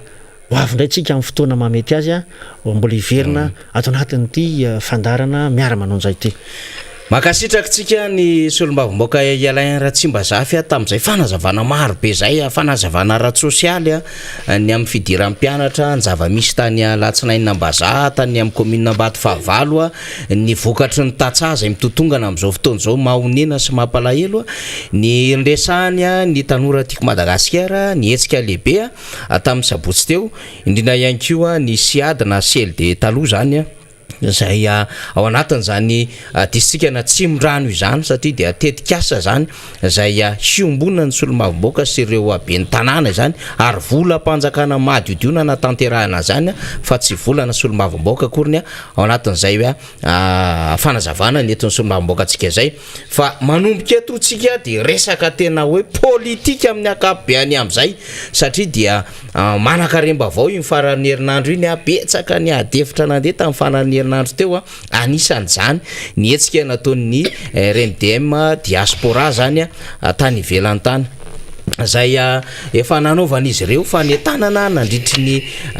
fotoana maromaro zay fanetana zay fa mialohan'ny ampidirako an'zany resaka izany aloha zany satria resaka etsika nataon'ny diaspora isika resaka ny fivorian'ny medefitsika de resaka kely resaka Îles Éparses de miaraka amin'ny député Mahamira Bendrina ao anatin'ny adiny ray mahery adiny ray ihany hoany ezaka zay mirahalahy hitondra an'izay adevitra zay mbola mangataka fotoana kely satria lavalava le adevitra eto eo amin'ny 5 ampina 30 de mba ampina kely zany namana technicien zay mba ahafahana mitondra ny adevitra miaraba député Mahamira Bendrina aloha noho ny adidy manandraikitra dia namita ihany koa ianao amin'ny fitsidiana samy hafa amina toerana dia azondray ianao zany voatazana miaraba tonga soa miaraba faniry miaraba antsika rehetra ihany koa mpiara-miasa eto amin'ny MPS zay iangan'ny fandarana miara-manonja ary indrindraindrindra miaraba ny mpanaraka ny fandarana falo fakahita tamin'ny besinimaro tany amin'ny lalana le rehetra tany fampitafatafa mivantana ndresadresaka mivantana fampizara vaovao mivantana efa tafaverina eto amin'ny plateau motsika zao de mitohy ny asa satria ny raharam-pirenena tsy maintsy hatrehany isanandro sanandro eny ary naoraka monsieur le député tamin'ny faran'ny herinandro teo ny hetsika nataon'ny diaspora zay ao anatin'ny fanoherana fa nisy ko diaspora zay voalaza zany fa manohana ny fitondrana zany samy nanao izy ireo ny ray moa zany de nametraka mazava hoe mijaly ny firenena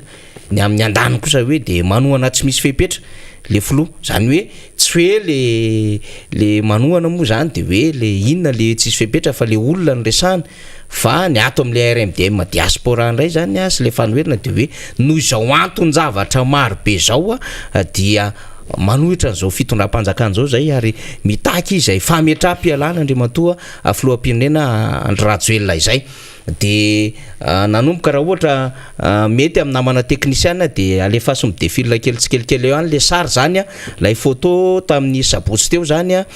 mikasika an'izay hetsika nataon'ny RMDM diaspora zay de sady mandeha ihany tsika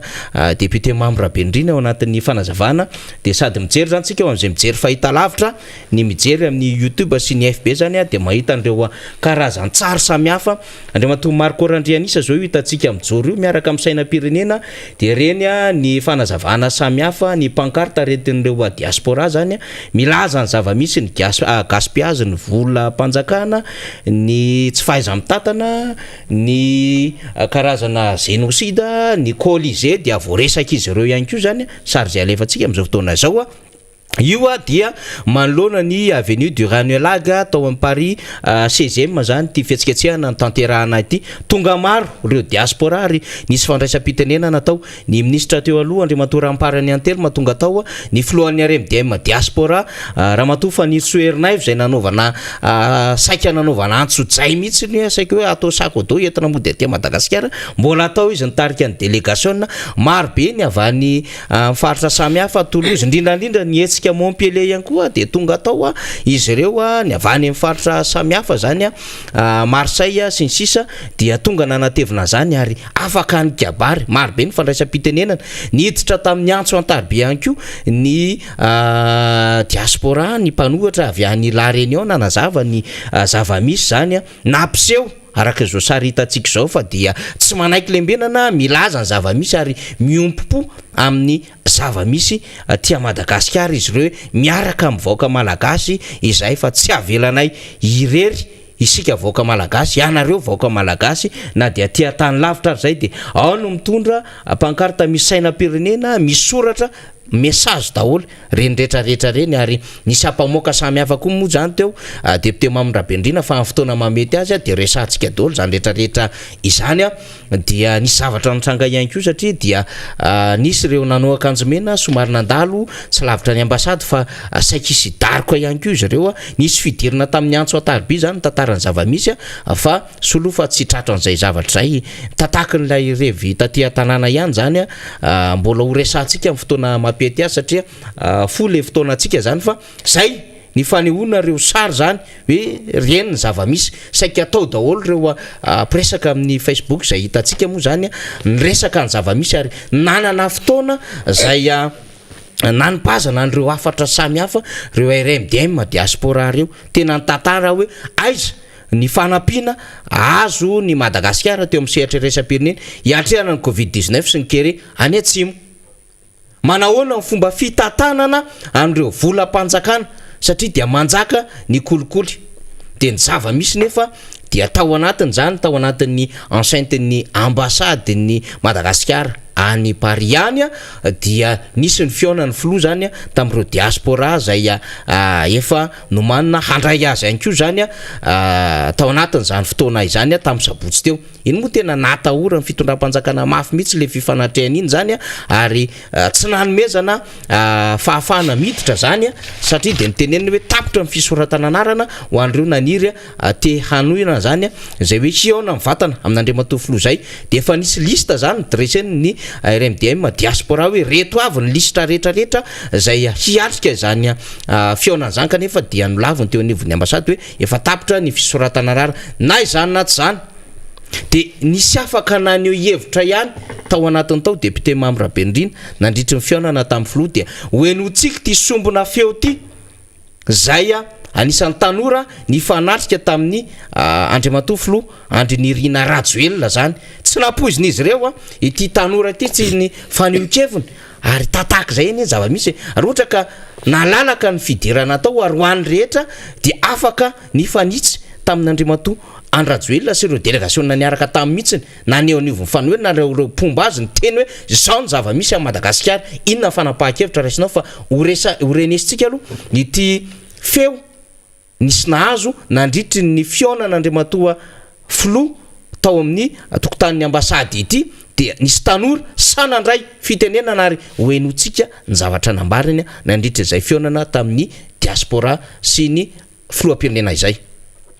Mamy retour kely zay. Monsieur le Président, la fitenenana faly hitanao hoe kavaly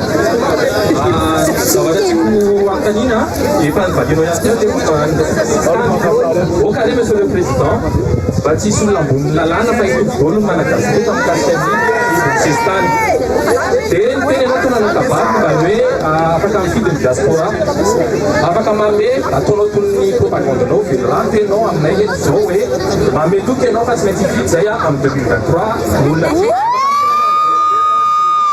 zavatra ataontsika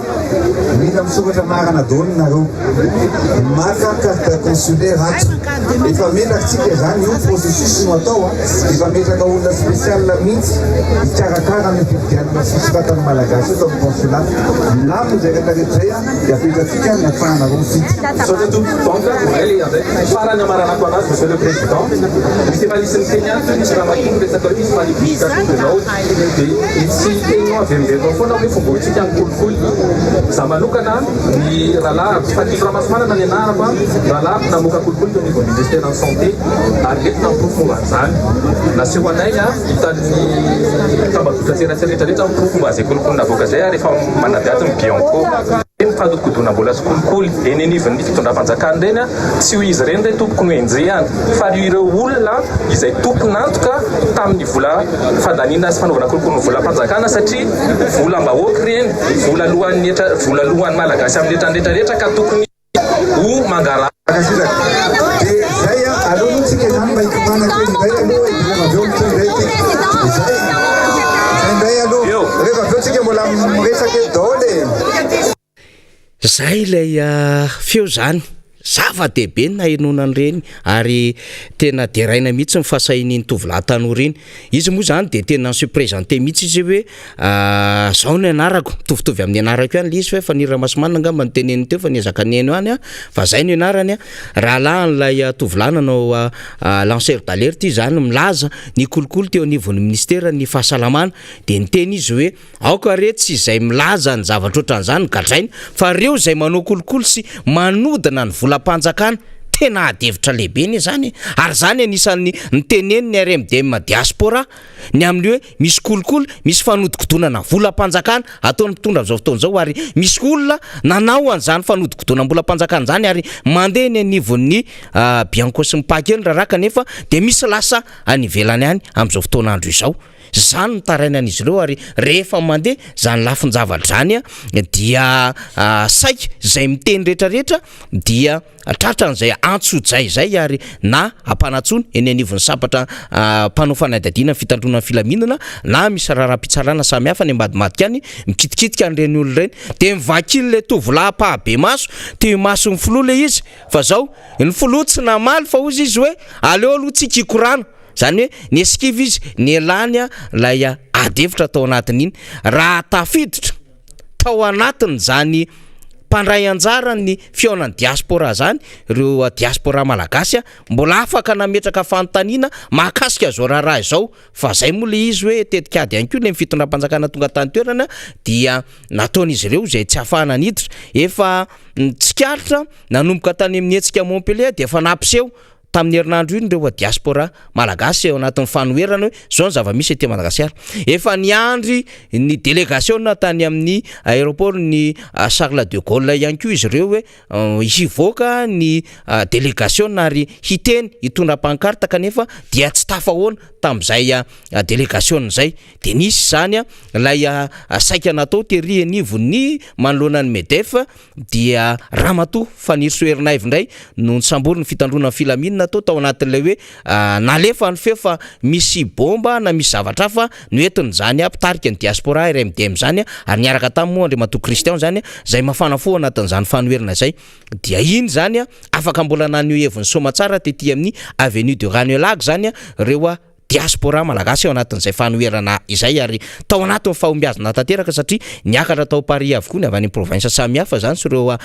faritra samihafa nilaza ny zava-misy ary manam-porofo inny sombona video nalefantsika iny fa tsy hoe zay niditra rehetrarehetra tao anatin'iny enceinte-ny ambasady iny dia pomba ny fitondrana daholo na pomba ny filoham-pirenena daholo fa mba manana ny zavatra nambarany any député Mamy Rabendrina. Misaotra faniry misaotra ny technicien sary fa tena zava-dehibe ho atsika tokoa ny mahita ny zavatra ohatrany ny zavatra nitranga tany a France indrindra iny fionan'ny filoham-pirenena tamin'ny diaspora iny dia efa nieloavana toe-javatra maromaro nampisafotofoto faniry Razafy-Manantany fatatsika tsara fa nanomana an'iny ny fitondram-panjakana hoe iaona amin'ireo teratany malagasy mipetraka any Europa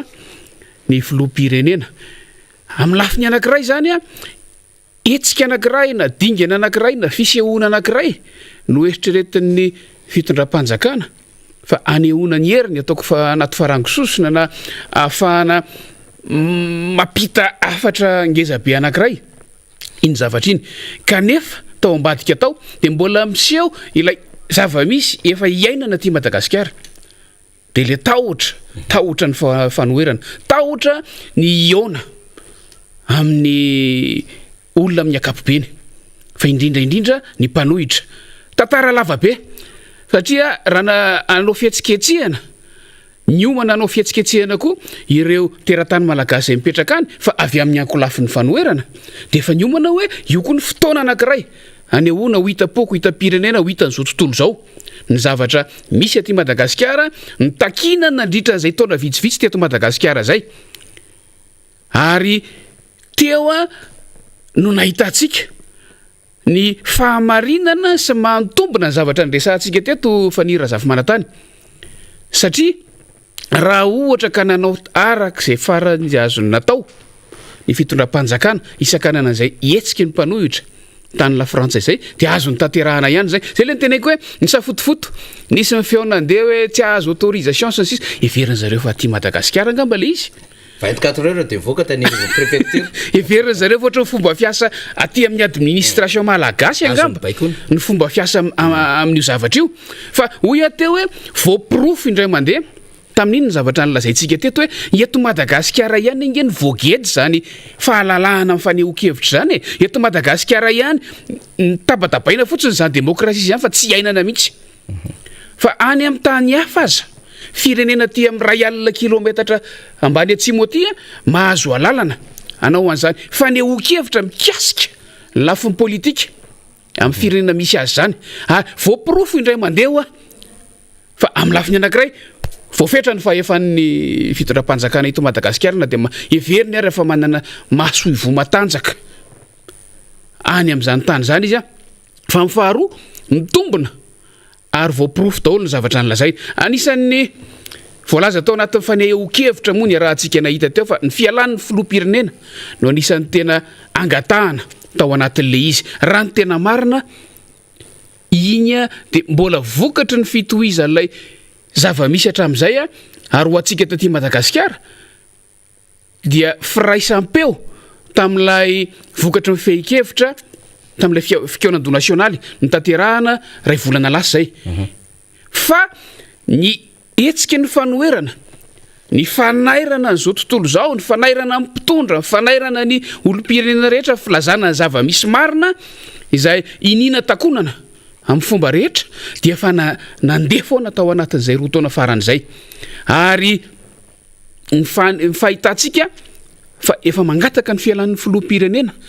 na ny aty toerana na reto malagasy avantsika izay mipetraka any velany dia efa midika fa efa tena tonga ny amin'ny farany azo ekena ny zava-misy amin'izao fotoana izao tonga amin'ilay hoe rano kely mety ampiotra ny renirano sisa no mety hitranga ka hoy aho hoe ny zavatra nitranga tany Frantsa tamin'ny faran'ny herinandro iny dia mbola manapirofo indray mandeha indray zavatra nyresahantsika teto nandritra ny volana maromaro ary vokatry ny tsy fiainon'ny fitondram-panjakana ny hevitry ny vahoaka malagasy amin'ny ankapobeny fantatsika tsara fa na taty Madagasikara renge tamin'ireny fivoriana teo anivony anteny miram-pirenena ireny ny fahefanam-pana tanteraka mpikabana atao amin'ny gouvernemanta niezaka arak'izay azo natao tsy niona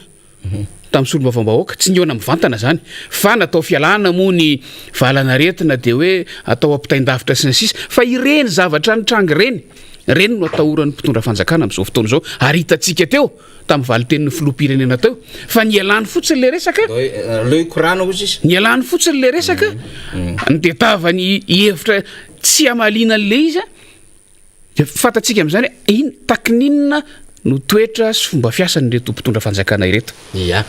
io moa zany tsy aty Madagasikara tsy any ivelany tena matahotra fahadira novana amin'ilay mpanohitra mihitsy ny fitondram-panjakana zany dia manao ny fomba rehetrarehetra dia heveriny fa le pratika politika azo ny ataony aty Madagasikara no azo ny natao tany ivelany any amin'ilay hoe intimidation na arrestation na salamy zany dia initantsika inona tamin'ilay hoe fihetsiketsehana zany zay natao amin'ireo RMDM diaspora eto zany dia isorana ny zava-bitanareo malagasy monina ny ivelany any mampafantatra eo amin'ny sehatra iraisam-pirenena sy mameo fiombona-po sy fientanam-po any malagasy aty toerana zany ao anatin'izao fahasahiranana lehibe izao zay no ivadiantsika député Mame Rabelindrina ny tena antondia ny fitondram-panjakana tany ivelany tany dia fivoriana tao Paris tao zay nikarakarainy ny MEDEF zany tamin'ny alalany fiaonan'ireo entrepreneur francophone zay mikely zany ny azona bandraraha betsaka ampiasa vola amin'ny tany miteny sy ny ampany manontolo miteny frantsay isika moa dia anisany nanarika zany ary voasa tamin'izany Andriamatoa filohan'ny Repoblika ary dia nisy ireo adevitra maro samihafa tao anatin'izay inona no nandrasana inona ny zava-misy inona no adevitra tao anatin'ity hoe tena ngeny antsika tena hoe azotsika tao anatin'izay fionana eo amin'ny Madagasikara sy ireo entrepreneur zany zavatra fotsiny aloha zany mba fantatsika ny songadina lehibe dia hoe satria irassurena n'ireo mpandraraha ho avy eto Madagasikara dia vinavinaina osokafana ny volana oktobra any ny sisy tany any izy no miteny an'izay fa tsy eto Madagasikara moa zany fa zany zava-misy amin'ny akabiany député Mame Rabelindrina iresaka an'ity MEDEF ity tsika inona ary no azambara amin'ny fanadihadiana sy fitrandraham-bavao azotsika zaraina ho an'ny mpijery sy ny mpiaino antsika amin'izao fotoana izao araka voalazanao fanadihadiana sy famakafakana ihany koa no ataotsika rehefa miresaka etsika zany hoe miainga amin'ny zava-nisy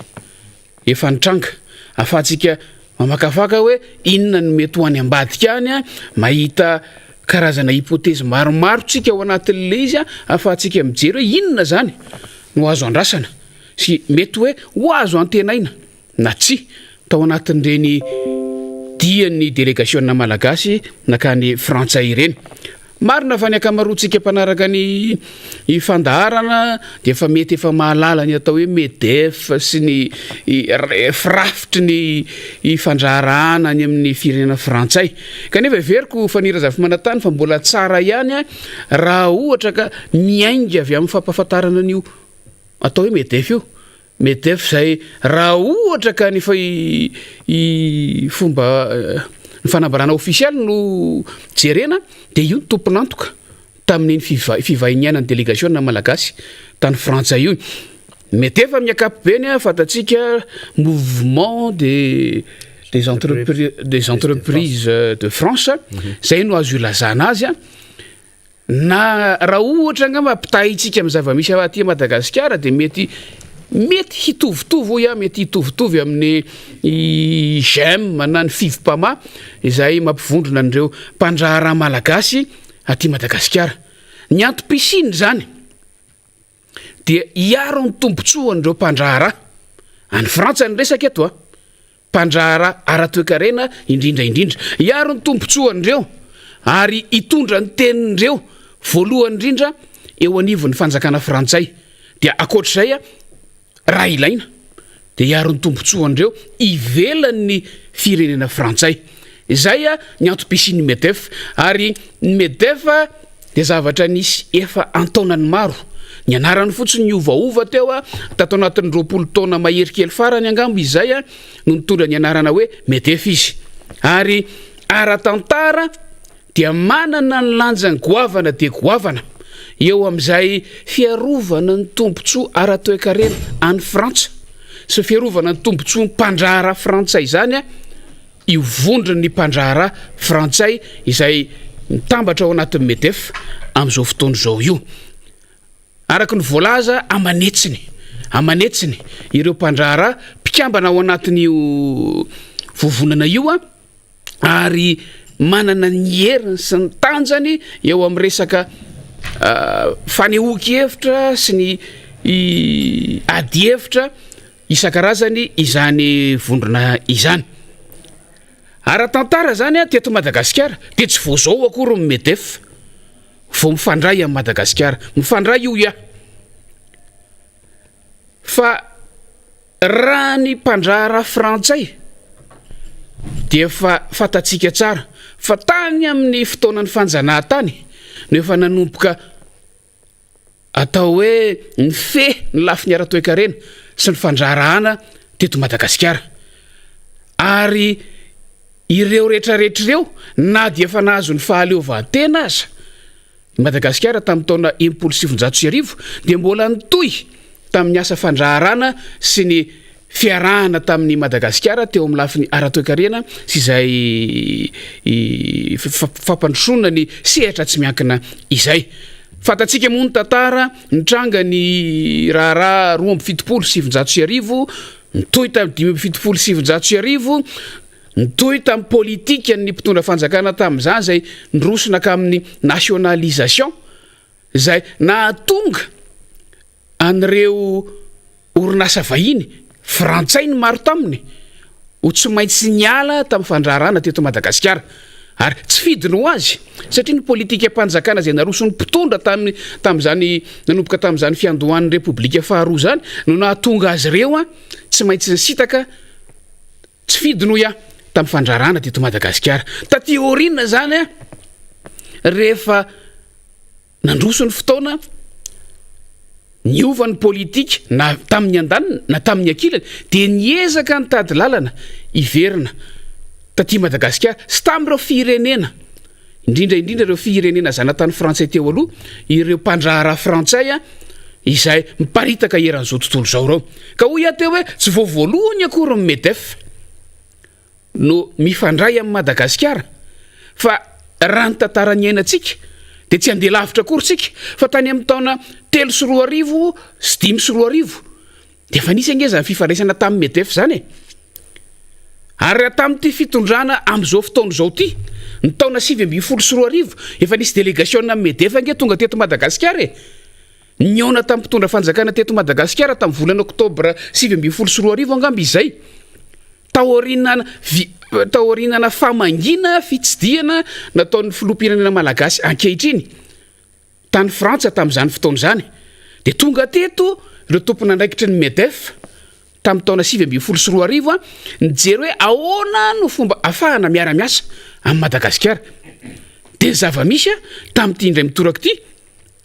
de voalaza fa voasa mihitsy ny filoham-pirenena malagasy nitarika délégation nakany Frantsa nanatrika fionana inona moa le fionana natao tamin'ny Frantsa ny fionana natao tany de tsy raha ny tena marina ilay atao hoe REF na réseau des entrepreneurs français francophones azafady no nanana karazana fivorina fiaonambe ireo zany tsy ny Frantsa irery intsony tsy mpandrahara Frantsa irery intsony no tafiditra ao anatin'io fa ny mpandrahara avy amin'ny firenena miteny amin'ny ampahany na manontolo ny teny frantsay zay le ataontsika hoe francophonie zany hoe tamin'ity fiaonana indray mandeha ty zany de tsy ny Medef tsy ny vovona mpandrahara Frantsa intsony irery intsony no nanasany malagasy filoham-pirenena malagasy fa nampidiriny zareo no nanao ny fandaminana sy ny fanomanana n'ilay fiaonana an'ny REF de nampidirina tao anatin'izay ny fahafahan'ny Madagasikara miaona am'ireo mpandrahara ao anivon'ny francophonie ireo zany hoe raha jerentsika de ao ambadimbadika ao misy karazana politika anankiray fampiasana ilay rafitra ny francophonie zay mampivondrona ny firenena miteny amin'ny ampahany na manontolo ny fiteny frantsay fampiasana n'io rafitra francophonie io ho amin'ny fanabeazam-bony lafy ny ara-toe-karena amin'ny akapobeny ny amin'ny fiparitahany fampiasam-bola avy amin'ny tany miteny frantsay eran'izao tontolo zao indrindra fa ny aty Afrika tam'izay no nahazon'ny fanjakana malagasy fanasana ny fanontaniana mipetraka dia hoe ny fanjakana malagasy amin'ny akapobeny ve nahazo fanasana sa ny filoham-pirenena malagasy misitsy amin'ny mahafiloham-pirenena azy ny zavatra misy hitantsika mantsy de nisy olo tena mpanjakana hafa ihany avy amin'ny tany afrikanina zay hoia teo hoe ny sasany ny maro amin'izy ireo zanatany frantsay teo aloha nisy olo tena avy amin'ny gouvernement tanireny firenena reny ihany nanatrika an'io fivorina io fa tsy ny lehibe tsy filoham-pirenena no tonga tany voalaza moa hoe nasaina manokana ny filoham-pirenena malagasy invité d'honneur tao anatin'le izy zavatra anankiroa na telo no zavatra azontsika tsoahana ao anatin'izay na samy voasa ny filoham-pirenena avy amin'ireo firenena voasolo tena tao anatin'izy ireo fa ny filoham-pirenena malagasy ihany no nanao zay farany azo natao anatrehana le fivoriny fa ny sasany nandefa solo tena na ny fanjakana amin'ny akapobeny no voasa gouvernement tamin'ny akapobeny de nandefa solo tena ny fitondram-panjakana ireo firenena saika afrikanina ny akamaroany ireo namonjy an'ilay tany fa isika ny filoham-pirenena malagasy no nanapa-kevitra hoe alao miazakazaka mandeha mamonjy an'io fivorina io mipetraka zay fanontania zay misy fahasamihafany zay rehefa ataontsika famakafakana sy ny fanadiadiana hoe takininona ny tombotsoa takininona ny intérêt ananan'ireo firenena voasa ananan'ireo fitondram-panjakana voasa ireo tam'ireny fivorina ireny takininona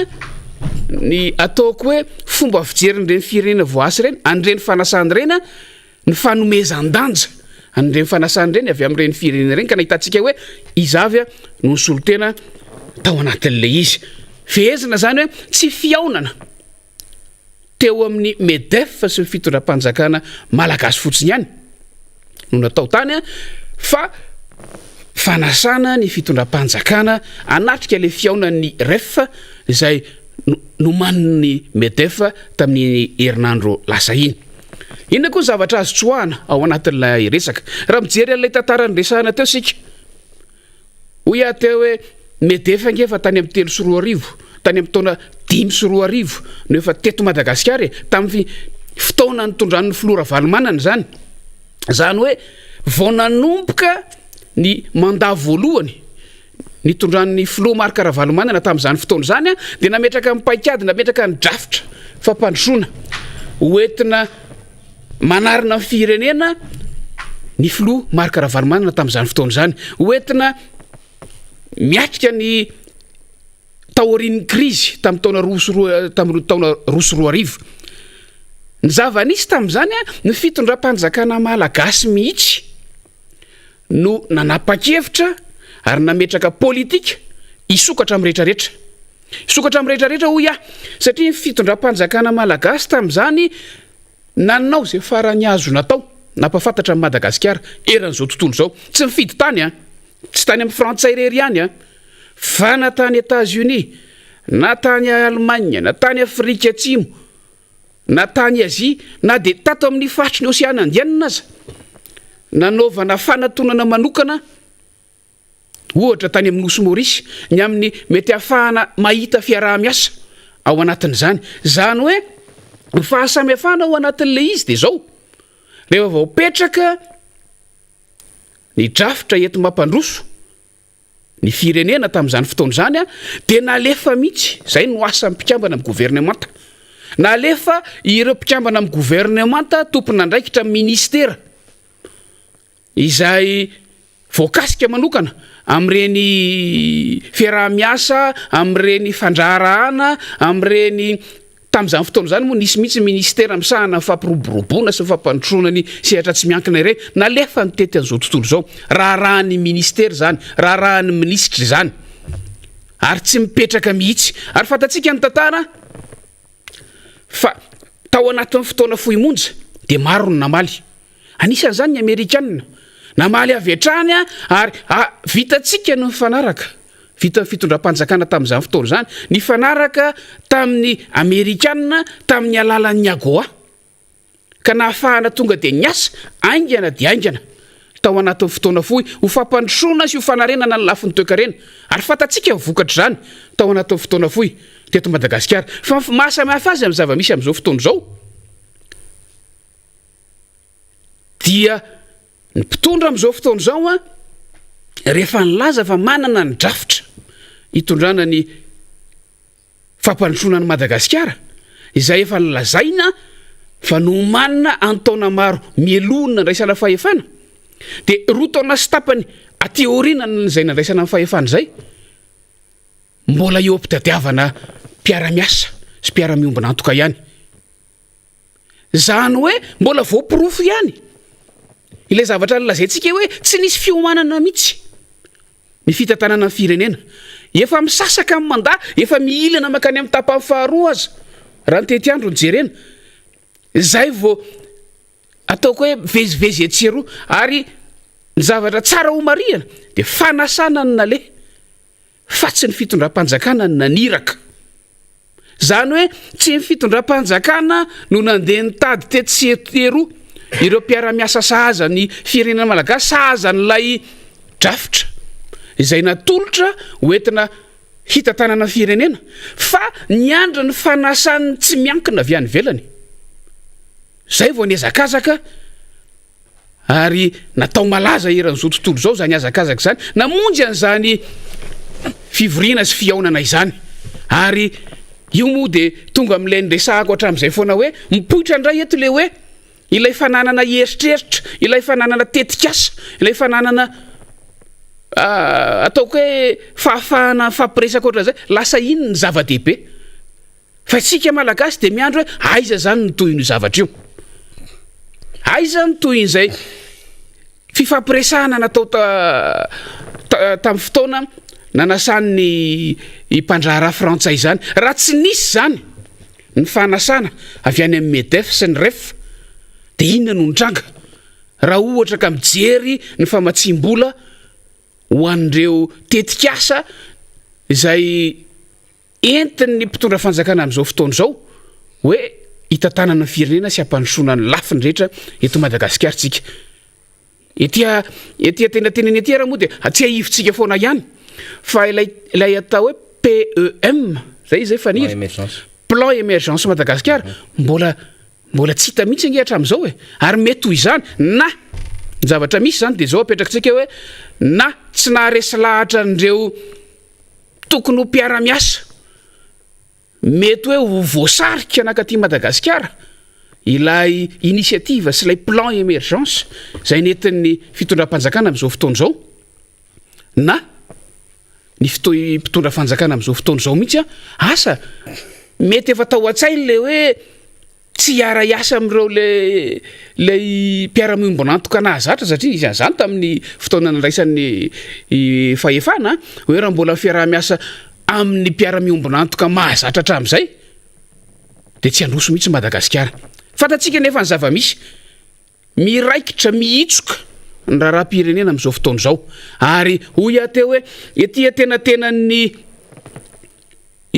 mandat vao manao pimaso ary mamaly fanasana aingana dia aingana ao anatin'ny izay fitadiavana mpiara-miombona antoka izay ary fantatsika tsara fa ao anatin'ny fifampiresahana dia misy ny atao hoe andaniny sy ankilany ao anatin'izay fanaovana pimaso zay ao anatin'izay fifanasana iaona sy ifampidinika momba ny mety sy ny tokony atao ho amin'ny fiaraha-miasa zay dia tsy maintsy misy ny fifanomezatoky fa matoa efa nandalo teto ny MEDEF tamin'ny taona 2024 efa tamin'ny fitondrany zao tamin'ny fotoana nitondrany mpitondra fanjakana amin'izao fotoana izao ary tsy niverina mety isitenindray hoe noho ny Covid natao fialana fotsiny fa verina efa ny Covid tokony ho raisina ho opportunité fa tsy ho raisina sakana amin'ny fitantanana ny firenena matoa tsy miverina ny MEDEF tamin'ny taona 2024 taorian'ny taona 2024 dia hoy izahay hoe ao raha misy antony ao nisy tsy naharesy lahatra azy tao matoa tsy vitany hoe tsy miverina fa nangina ary tsy niteny mihitsy tsy naharesy lahatra azy zany ny zavatra natolotra raha ataontsika hoe reny ny andaniny taty amin'ny ankilany zany na koa mety tsy nahavita nanaja zay zavatra mifanarahana tamin'izany fotoana zany ny fitondram-panjakana malagasy matetika am'ireny ny zavatra dadiavy mpandrahara satria tsy tokony ho adintsika dia mpandrahara reo tsy miankina reo orinasy reo olona mitady volo reo olona mitady tombony reo ka rehefa hitany fa tsy ahazony an'izay tombony sy tsy ahazony an'izay vola ilainy zay aleo ny mijereny atoerakafa ka mety ho zay no nitranga nandalo taty izy tamin'ny taona 2024 ny fampiresaka tamin'ny mpitondra fanjakana niona tamin'ny filoham-pirenena mihitsy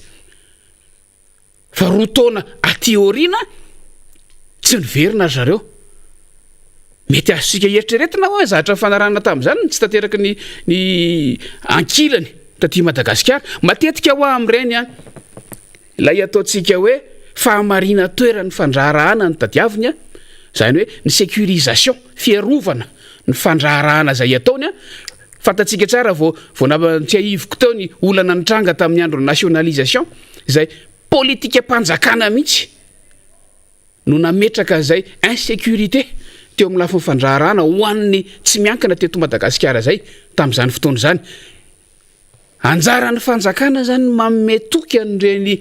mpandrahara sy mpampiasa vola reny indrindra ny vahiny fa tsy ho verimaina fotsiny aty ny volany ary tsy vao mijanona ty herintaona na 5 taona izy na 10 taona dia voatery hiala amin'ilay fandraharahana ataony aty anisan'ny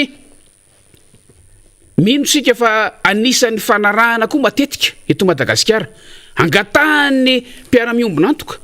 dia ny fanajana sy ny ady amin'ny kolikoly fantatsika nefa fanirana zava-misy eto Madagasikara fa raha tao anatin'izay roa taona zay raha ny taremarika mivoaka ataon'ny mpanaramaso ataon'ny mpanao fanadiadiana na ny eto atoerana ny amin'ny velany dia tena vao maika miady makany amin'ny rambontsika tsy arotsika tsara miala tsiny mamerina fa zay zava-misy tany amin'ny taona 2024 zany ny mason'ny fitondram-panjakana tamin'izany fotoana zany voalohany satria zany no ilain'ny mpiara-miombona antoka nametraka ny rafitra rehetra iadina mikolikoly ary tsy nitsahatra niakatra nakany amin'ny fahatsarana ny taremarika sy ny noty azo Madagasikara tamin'izany fa amin'izao fotoana izao nitotonga n'izany zavatra izany ary raha vao mijery an'izay zay le atao hoe tableau de bord vao mijery an'izay mpandrara mijery an'izay vahiny dia oka tsy aleo tsy maka risika zay le fomba fiteny azy ary mino sika azo heverina fa izay na tonga ny MEDEF tsy niverina tao anatin'izay roa taona faran'izay satria raha nanantena izy hoe nisy zavatra mifanarahana nisy zavatra tokony ho ne tsara teto Madagasikara dia fanohitra amin'izay izay tsy miinteresse azy mihitsy amin'ny mampandrara azy ny tranga teto Madagasikara ny dikan'izay nangina izy nadritra zay roa taona zay inona no nitranga taty aoriana ailany makany amin'ny francophonie ingy atsika tsy ilay medefa mahamedefa azy tsony io miezaka mampifandray amin'ny Madagasikara amin'ny any velany io fa ilay akisany makany amin'ny francophonie tsika izany hoe ilay vovona ny mpandrara frantsay zany dia efa azontsika eritreretina hoe tsy mazoto ary tsy voasarika mihitsy amin'ilay fiaraha-miasa fa mba hampifalifaliana antsika malagasy mba anehoana fa misy ny fialanenina dia nakisany makany amin'ilay vondron'ny francophonie tsika antsika no mikatro to antsika mametraka indray no fifampiresahana rehetrarehetra dia ho hitantsika eo nytohiny zay le nyteneniko teo faniry miandritsika vita in'izay natao no oeraoerarehetra tamin'ny filazana sy ny fampitanany vaovao ohatry ny hoe tonga dia nitondra voandalana be nitondra mpandrara maro be nody taty Madagasikara fa fatatsika zary tsarovy azadino fefa milana makany amin'ny tapany faharoa amin'ny fotoam-piasana ho atsika izao ary raha ny fomba fiasa hatramin'izay sy ny tantara nisy hatramin'izay dia afaka mitenytsika fa kely ny fanantenana atanterahana izay zatra ny fampiresahana tany atao anatin'ny taona vitsivitsy farany zay amin'ny ankapobeny raha ohatra ka jerentsika fanira zafimanantany hoe inona no azo resahana tamin'ny fifampiresahana tany amin'ny fiaonan'ny ref sy ny MEDEF ny zava-misy azoko amarana anazy vetivety dia ny hoe miverina any amin'ny case départ fontsika zany amin'ny fifampiresahana miverina any amin'ny case départ fontsika satria ho iaho hoe raha fifampiresahana efa natao tany amin'ny taona 2024 zao ndray zany vao miverina zany zavatra zany dia miandritsika hoe afaka firy taona vao isy toy zany zavatra zany fanontaniana anankiray tsy ataoko hoe farany fa fanontaniana anankiray mipetraka faniry eny amin'ny lalatsara sy ny andalana rehetra ihany dia hoe nahoana ary no dia tena tsy mieritreritra afa-tsy ny lalana anankiray iny ny fitondram-panjakana malagasy fantatsika tsara fa maro ny mpiara-miombona antoka eran'izao tontolo izao maro ny tompona reny vola matanjaka farazay matanjaka eran'izao tontolo izao mitodika aty amin'ny firenena tsy afaka aty amin'ny firenena mahantra aty amin'ny firenena afrikanina sasatsasany indrindra ilay ohatra antsika any amin'ny faraparany izay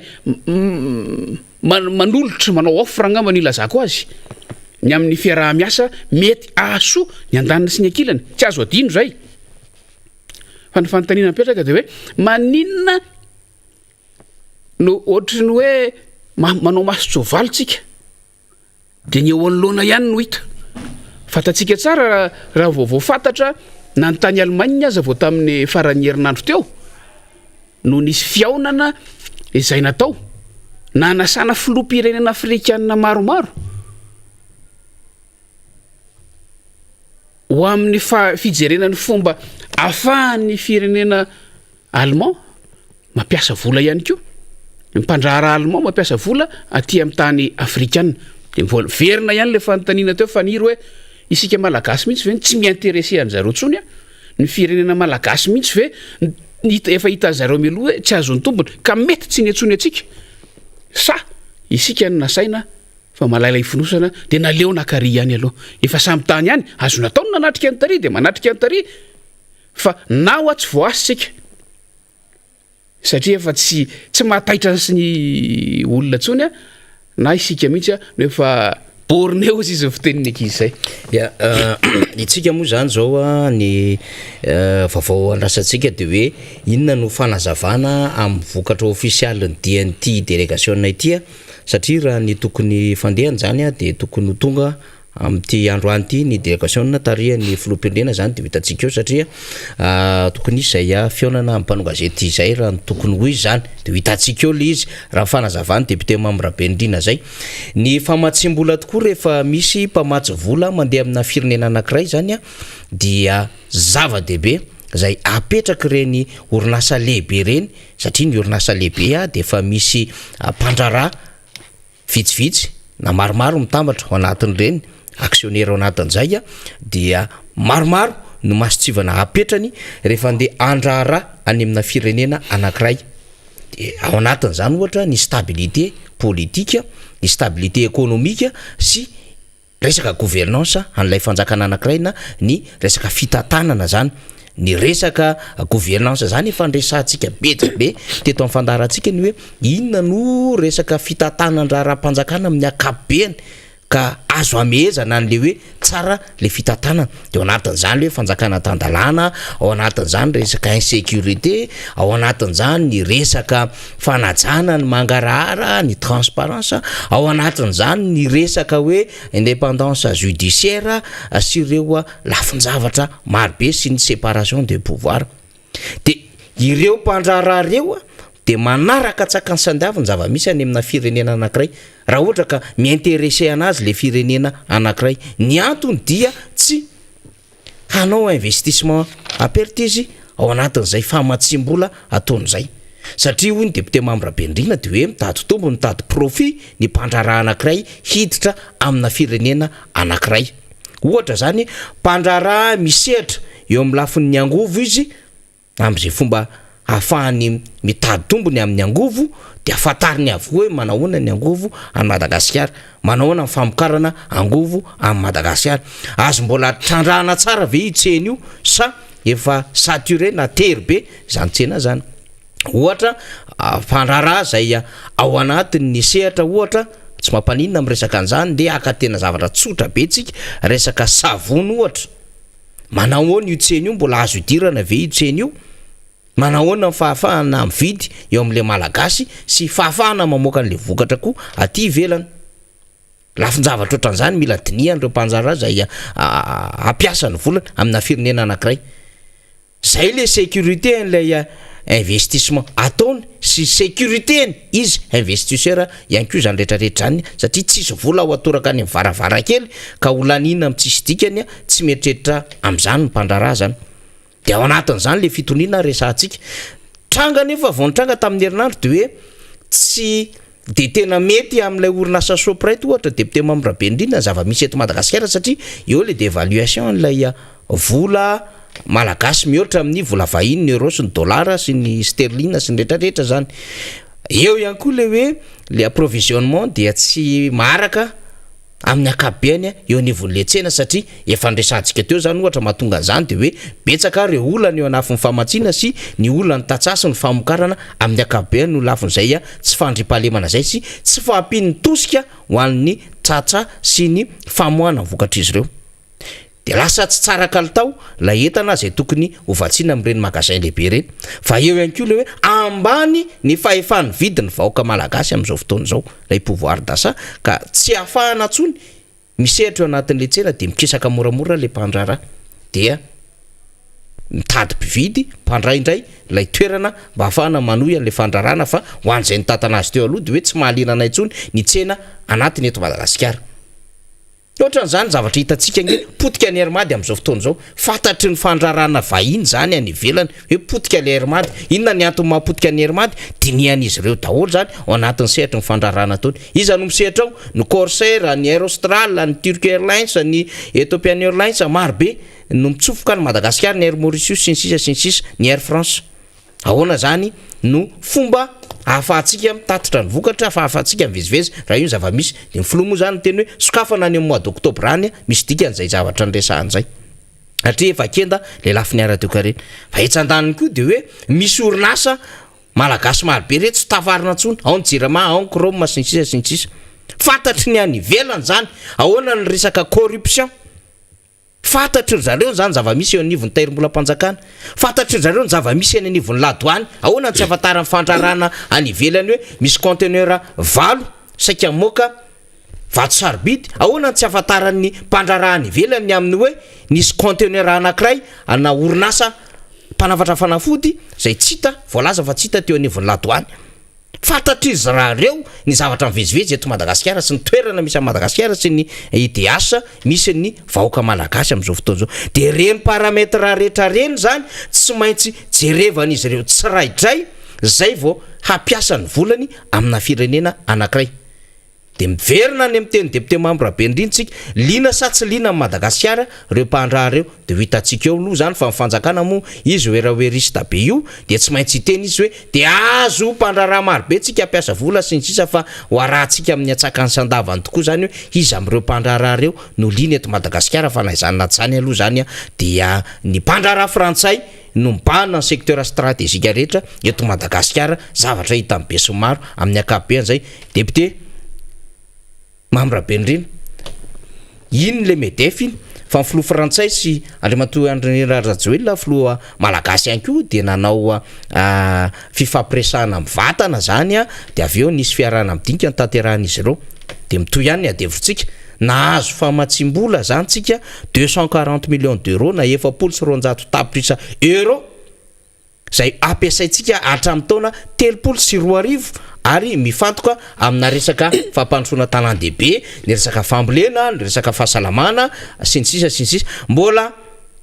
ny antehatra kely tsika tamin'ny frantsay tam'le 200 000 doses nylay AstraZeneca farany teo ary tany amin'ny Amerikana nahazo antsika le 360 doses sa 365 000 doses am'le vaccine Janssen mivokariny Johnson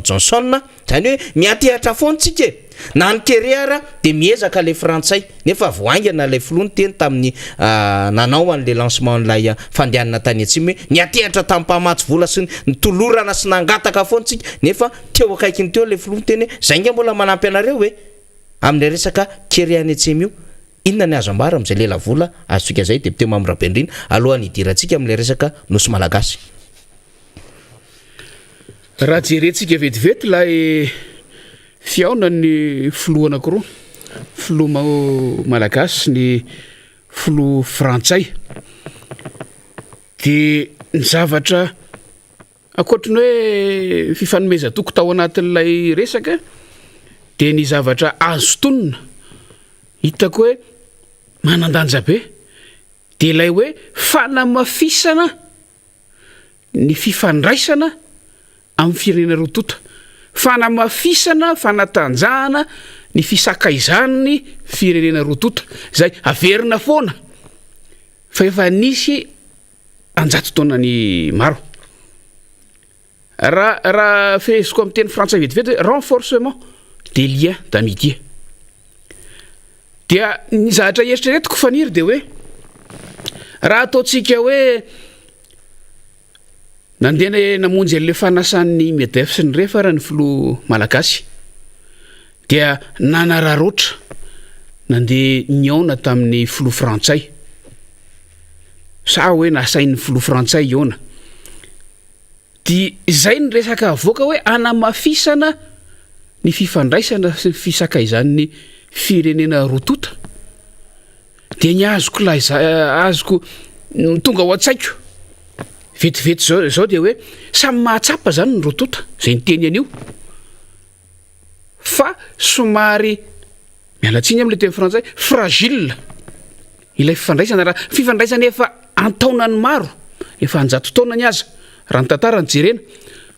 no mbola amafisina am'izao vanim-potoana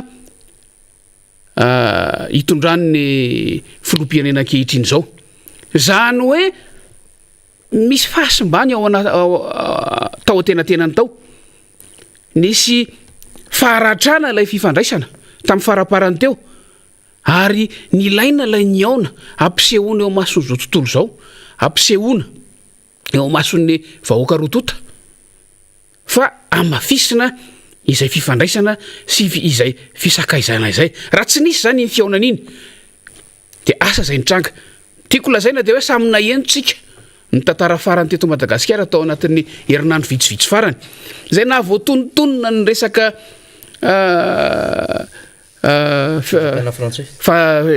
olo-pirenena frantsay sy fitondram-panjakana frantsay tamina lazaina foana hoe fiandrianam-pirenena malagasy sy tsy filaminana eo amin'ny fiainam-pirenena aty Madagasikara dia hoy aho hoe natao fanahinina mihitsy zany iny fiaonana iny anehoana fa misy ny disadisa misy ny tsy fetezana misy zahatra tsy mety eo amin'ilay fifandraisana fatatsika moa eo amin'ny lafin'ny diplomasia eo amin'ny lafin'ny fifandraisana iraisam-pirenena tsy maintsy misy ny zavatra hita maso ary any ambadika any zay mavesatra kokoa ary mitondra ny zava-misy iainana amin'ny andavanandro ny zavatra tsy hita maso atao anatin'ilay ataontsika hoe déclaration conjointe de samy resaka an'io voaresaka tao io fanamafisana ny fifandraisana io zany hoe ny zavatra mafisana fa ny razafy manatany de ny zavatra malemilemy zay indrindra ny zavatra mora reraka mora vaky reny no mafisina zay zany ny zava-misy hitatsika azo tsoahana ao anatin'le izy fa ny tena nanaitra de zao lojikako ny resahako fomba fijeriko raha tsy diso itsio raha diso faniry ny déclaration nandeha alohan'ny fiaonana zay indrindra zany hoe ilay fanambarana ny ombonana zany tsy niainga avy am'izay vokatra ny fifampidiniana sy ny fifampiresahana teo amin'ny rotota zay indrindra matetika rehefa misy ny fiaonana misy ny fifampidiniana amina ankolafo samihafa de atao ilay fiaonana alefa ny fifampidiniana vokatra iny misy ny fehi-kevitra zay ny fomba fiasa de ny fehi-kevitra iny no anaovana fanambarana na iombonana na tsy ombonana fa ino miainga avy amin'iny ny fanambarana ampahafantarana amin'ny olona zay miandry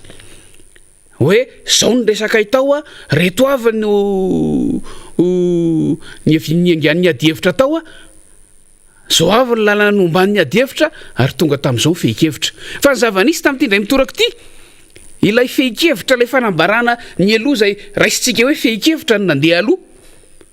fa taoriany zay vao ny aona ny tokana ny filomy rahalahy ary tsy nisy tsony toy iny sy ny fampilazana inona zavatra antranga miandritsika raha tsy diso fanira am'izao fotoana zao mandeha ny fiaonana am'mpanao gazety tokony ho misy ny fiaonana am'mpanao gazety zany ataon'ny filoham-pirenena hitaterany ny vokatry ny diny avy any Frantsa de miandritsika hoe ho lazainy ao raha ve hoe nanahoana ny vokatra izay fiaonan'izy roa lahy izay tsy mazava ho azy fa tsy atrehan'ny hafa izay fa gagitsika rehefa le fehi-kevitra le fanambarana ny lasa lohan'ilay fiaonana tao anatin'ilay fanambarana nefa misy engagement vitsivitsy avy amin'ny andaniny sy ny ankilany izay mety ho niova rehefa tonga ny fampiresahana raha tsy hoe miverina amin'ilay resaka hoe sary mihetsika fotsiny angany zavadrehetra dia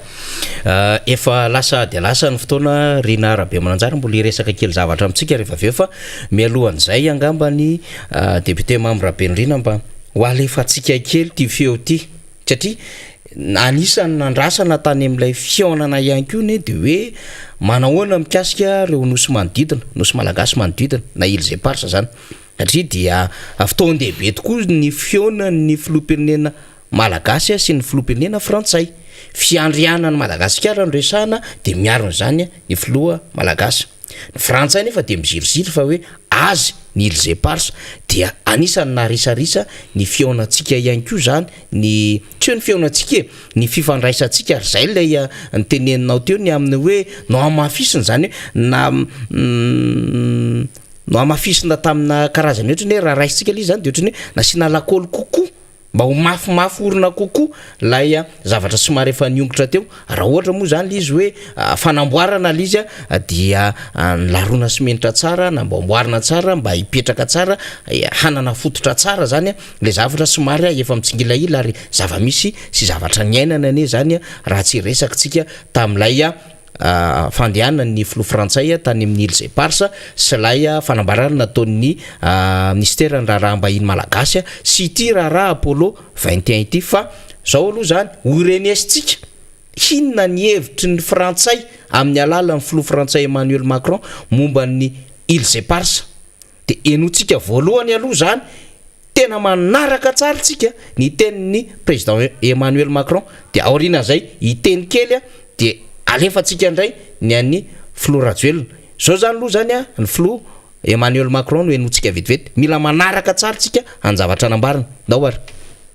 Ensemble, je souhaite que nous puissions poursuivre nos échanges à la fois francs et constructifs sur la question des îles Éparses. Nous avions pris l'initiative ensemble en 2019 de créer une commission mixte. Elle a commencé ses travaux. Il est maintenant important qu'elle puisse les poursuivre car nous partageons l'objectif d'ouvrir des perspectives communes de développement économique durable pour cette zone, de protéger les trésors de biodiversité qu'elle abrite, d'avoir une stratégie aussi scientifique commune. Nous aurons également l'occasion d'aborder notre coopération en tant que voisins en cette année où la France exerce la présidence de la Commission de l'océan Indien et porte dans ce cadre les enjeux communs de l'économie bleue, de la sécurité maritime et de la mobilité universitaire. Le fanazavany filoha frantsay Emmanuel Macron zay nresantsika zay 7 sekondra iny fanazavany iny mikasika ny Îles Éparses zany de nambarany tao anatin'izay ny hoe efa nisy ny fifampiresahana natombotsika tamin'ny fananganana commission mixte de iny commission mixte iny hotohizantsika iny nanomboka tamin'ny 2024 mba ahafahana mijery zavatra iombonana ao arinao ho fiarovana an'ireo enjeux stratégiques marobe sy ireo trésor zavatra lehibe finosiny zany faritra zany na zone hoy izy ao anatin'ilay fahasamihafana zany de misy lay fitantanana eo anivon'ny COI ahafahana mandinika ny tontolon'ny ranomasina zany satria mahakasika ny Îles Éparses zay fa enotsika ny tenin'ny filoha malagasy Andriamatoa Iany Rajoelina ny filoha frantsay Emmanuel Macron no resaka voalohany de aveo ny filoha malagasy président Rajoelina no namaly ny zavatra andresany enotsika ny resany mahakasika indrindra ny Îles Éparses. La question relative aux îles Éparses sera naturellement à l'agenda de notre discussion. Zavatra andresany momba ny Îles Éparses 7 sekondra ny resaka mahakasika hoy izy ny Îles Éparses de ao anatin'ny agenda na ao anatin' zany zavatra ho resahany amdiany any Frantsa zay no resahany de eo tsika no mandinika hoe Andriamatoa Emmanuel Macron nanana 7 sekondra ny resahana amin'ny Îles Éparses ary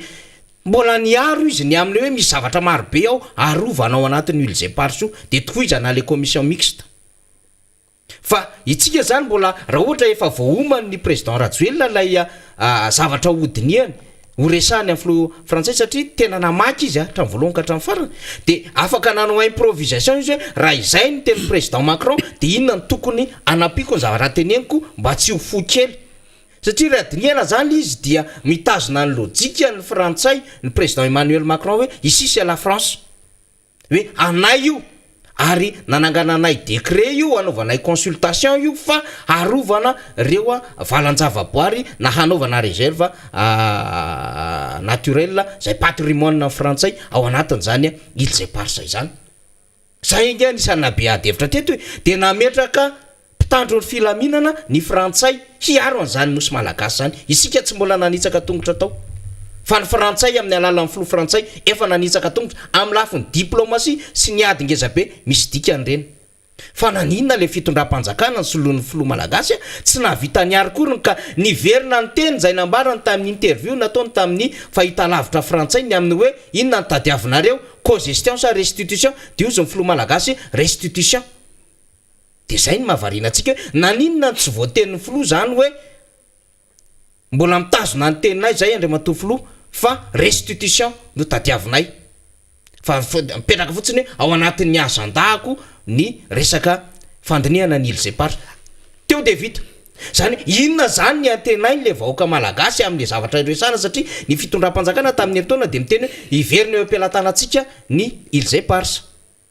an'le adevitra zay maty hoe adevitra mihitsy am'izao fotoan'izao ary mahatonga atsika iteny hoe ndraindray ohatran'ny zavatra ohatran'izany no handany mbola ivoahana ny ivelany de iteny ve tsika hoe succès réussite le fandianana de miverina amin'ny ady efitsika hoe eseka any zany rehetrarehetra zany deputé Mamrabenreny. Miandrotsika efaniry miandrotsika amin'ny hotoyiny satria araka ny voalazako teo tsika tsy mahalala zay tena fampiresahana tao nolazainy tao anatin'ilay fito segondra hoe ao anatin'ny ladinika hoentiny ao le izy fa tsika tsy nafantatra hoe tena nisy 4 minitra indray fampiresahana le izy tao anatin'le izy ny zavatra azo hitatsika de zao hoe araka ny voalazanao teo manamafy ny fomba fijeriny ny filoha frantsay ao anatin'le izy ary mbola manamafy ihany koa le resaka ny resahako teo hoe sosanatria lasa sary mihetsika ary ty zavatra ty toy ny mahazatra satria hoy ateo hoe ny zavatra lazaina imasom-bahoaka hafa fa ny zavatra any ambadika any zavatra mitranga zavatra tanterahana hafa ihany koa reny ny zavatra nambara imasom-bahoaka androany fatatsika nefa fampiarana didim-panjakana izany efa nyteny an'io sika fametrahana didim-panjakana ary miatra le didim-panjakana de efa midika fa azy ny fahefana amin'ny toerana io zany hoe rehefa fehezitsika ny resaka momban'io de zao azo lazaina fa miitsoka ihany io rehefa tsy namaly an'iny didim-panjakana iny tamin'ny endrika sahaza hovalan'izay ny fanjakana malagasy de fa manaiky fa manam-pahefana eo amin'ilay toerana ny fanjakana frantsay zay namoaka an'ilay didim-panjakana ary miatra ho ia eny ary mazavabe zay fanazavana noentin'ny député Mamy Rabenirina izay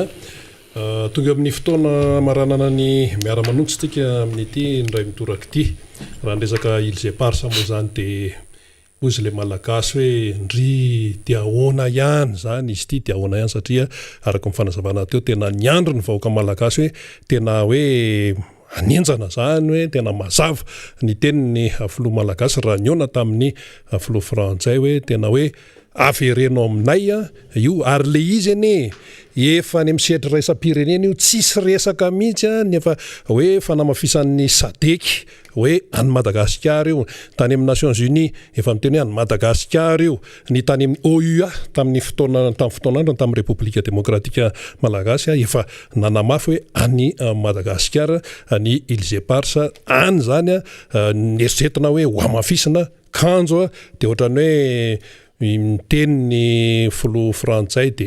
tsy tazay hoe ahoana sy ahoana zany tena valiteny afaty amin'ny andaniny isika malagasy ka de hoiteo indray zany ny hotoy aniny aloha fa de mbola tantara amitoy zany iny fa tsy de nisy hoe zavatra tena hoe nazavabe ny amarana antsika azy le resaka baolina amin'ny Bariasy Benin ty ny nefarany zany zao de hoe amin'ny sabotsy ho avy zao no anatotsana ny lanona pitokanana ny kianja mamasina io zany lanona pitokanana fa le matsa zany de ho tanterahana amin'ny alakamisy zay zany no nefarany ny tianao mariana fotsiny de hoe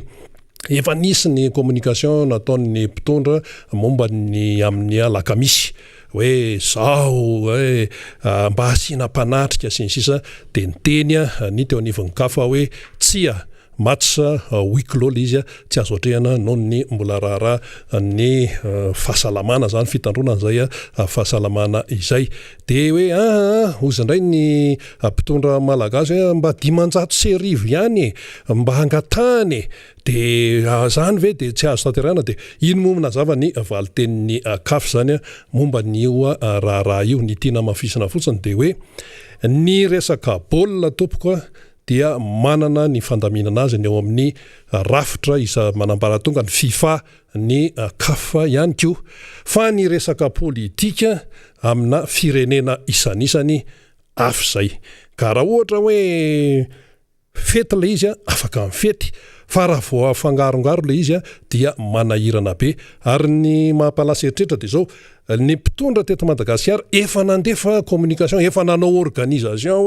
hoe manomboka am'izao le saika le natao tamin'ny lakamisy io hoe manomboka am'izao ny fizarana ny karatra de ary zao ny fandaminana sy ny sisa latsaka ny tenin'ny CAF hoe momba an'le match dia huis clos tsy azo atrehan'olona le izy de lasa ndray manao communication vaovao ndray zany ny mpitondra hoe ay alao ndray zany afindra amin'ny sabotsy efatra septambra ny lanona pitokanana fa ny matsa moa zany efa nazavany tenin'ny kafo hoe amin'ny alakamisy izao zany le matsa de ohatra zany foana ave no zavatra hoe fomba hitatanana n'lay firenena tsy mahagaga zany raha ohatra an'izao ny fandehanan'ny fiainam-pirenena eto Madagasikara fa de lasa karazany andrakandramana de avy eo de zao zany kafo zany rehefa izay ny fanapahan-keviny dia izay satria misy lamina tsy maintsy arahana io. Tapitra ny fandarantsika tamin'ity indray mitoraka ity isaorana ianao nahatra hatramin'ny farany raha mpitso indray ny fotoanantsika manaraka veloma tompoko.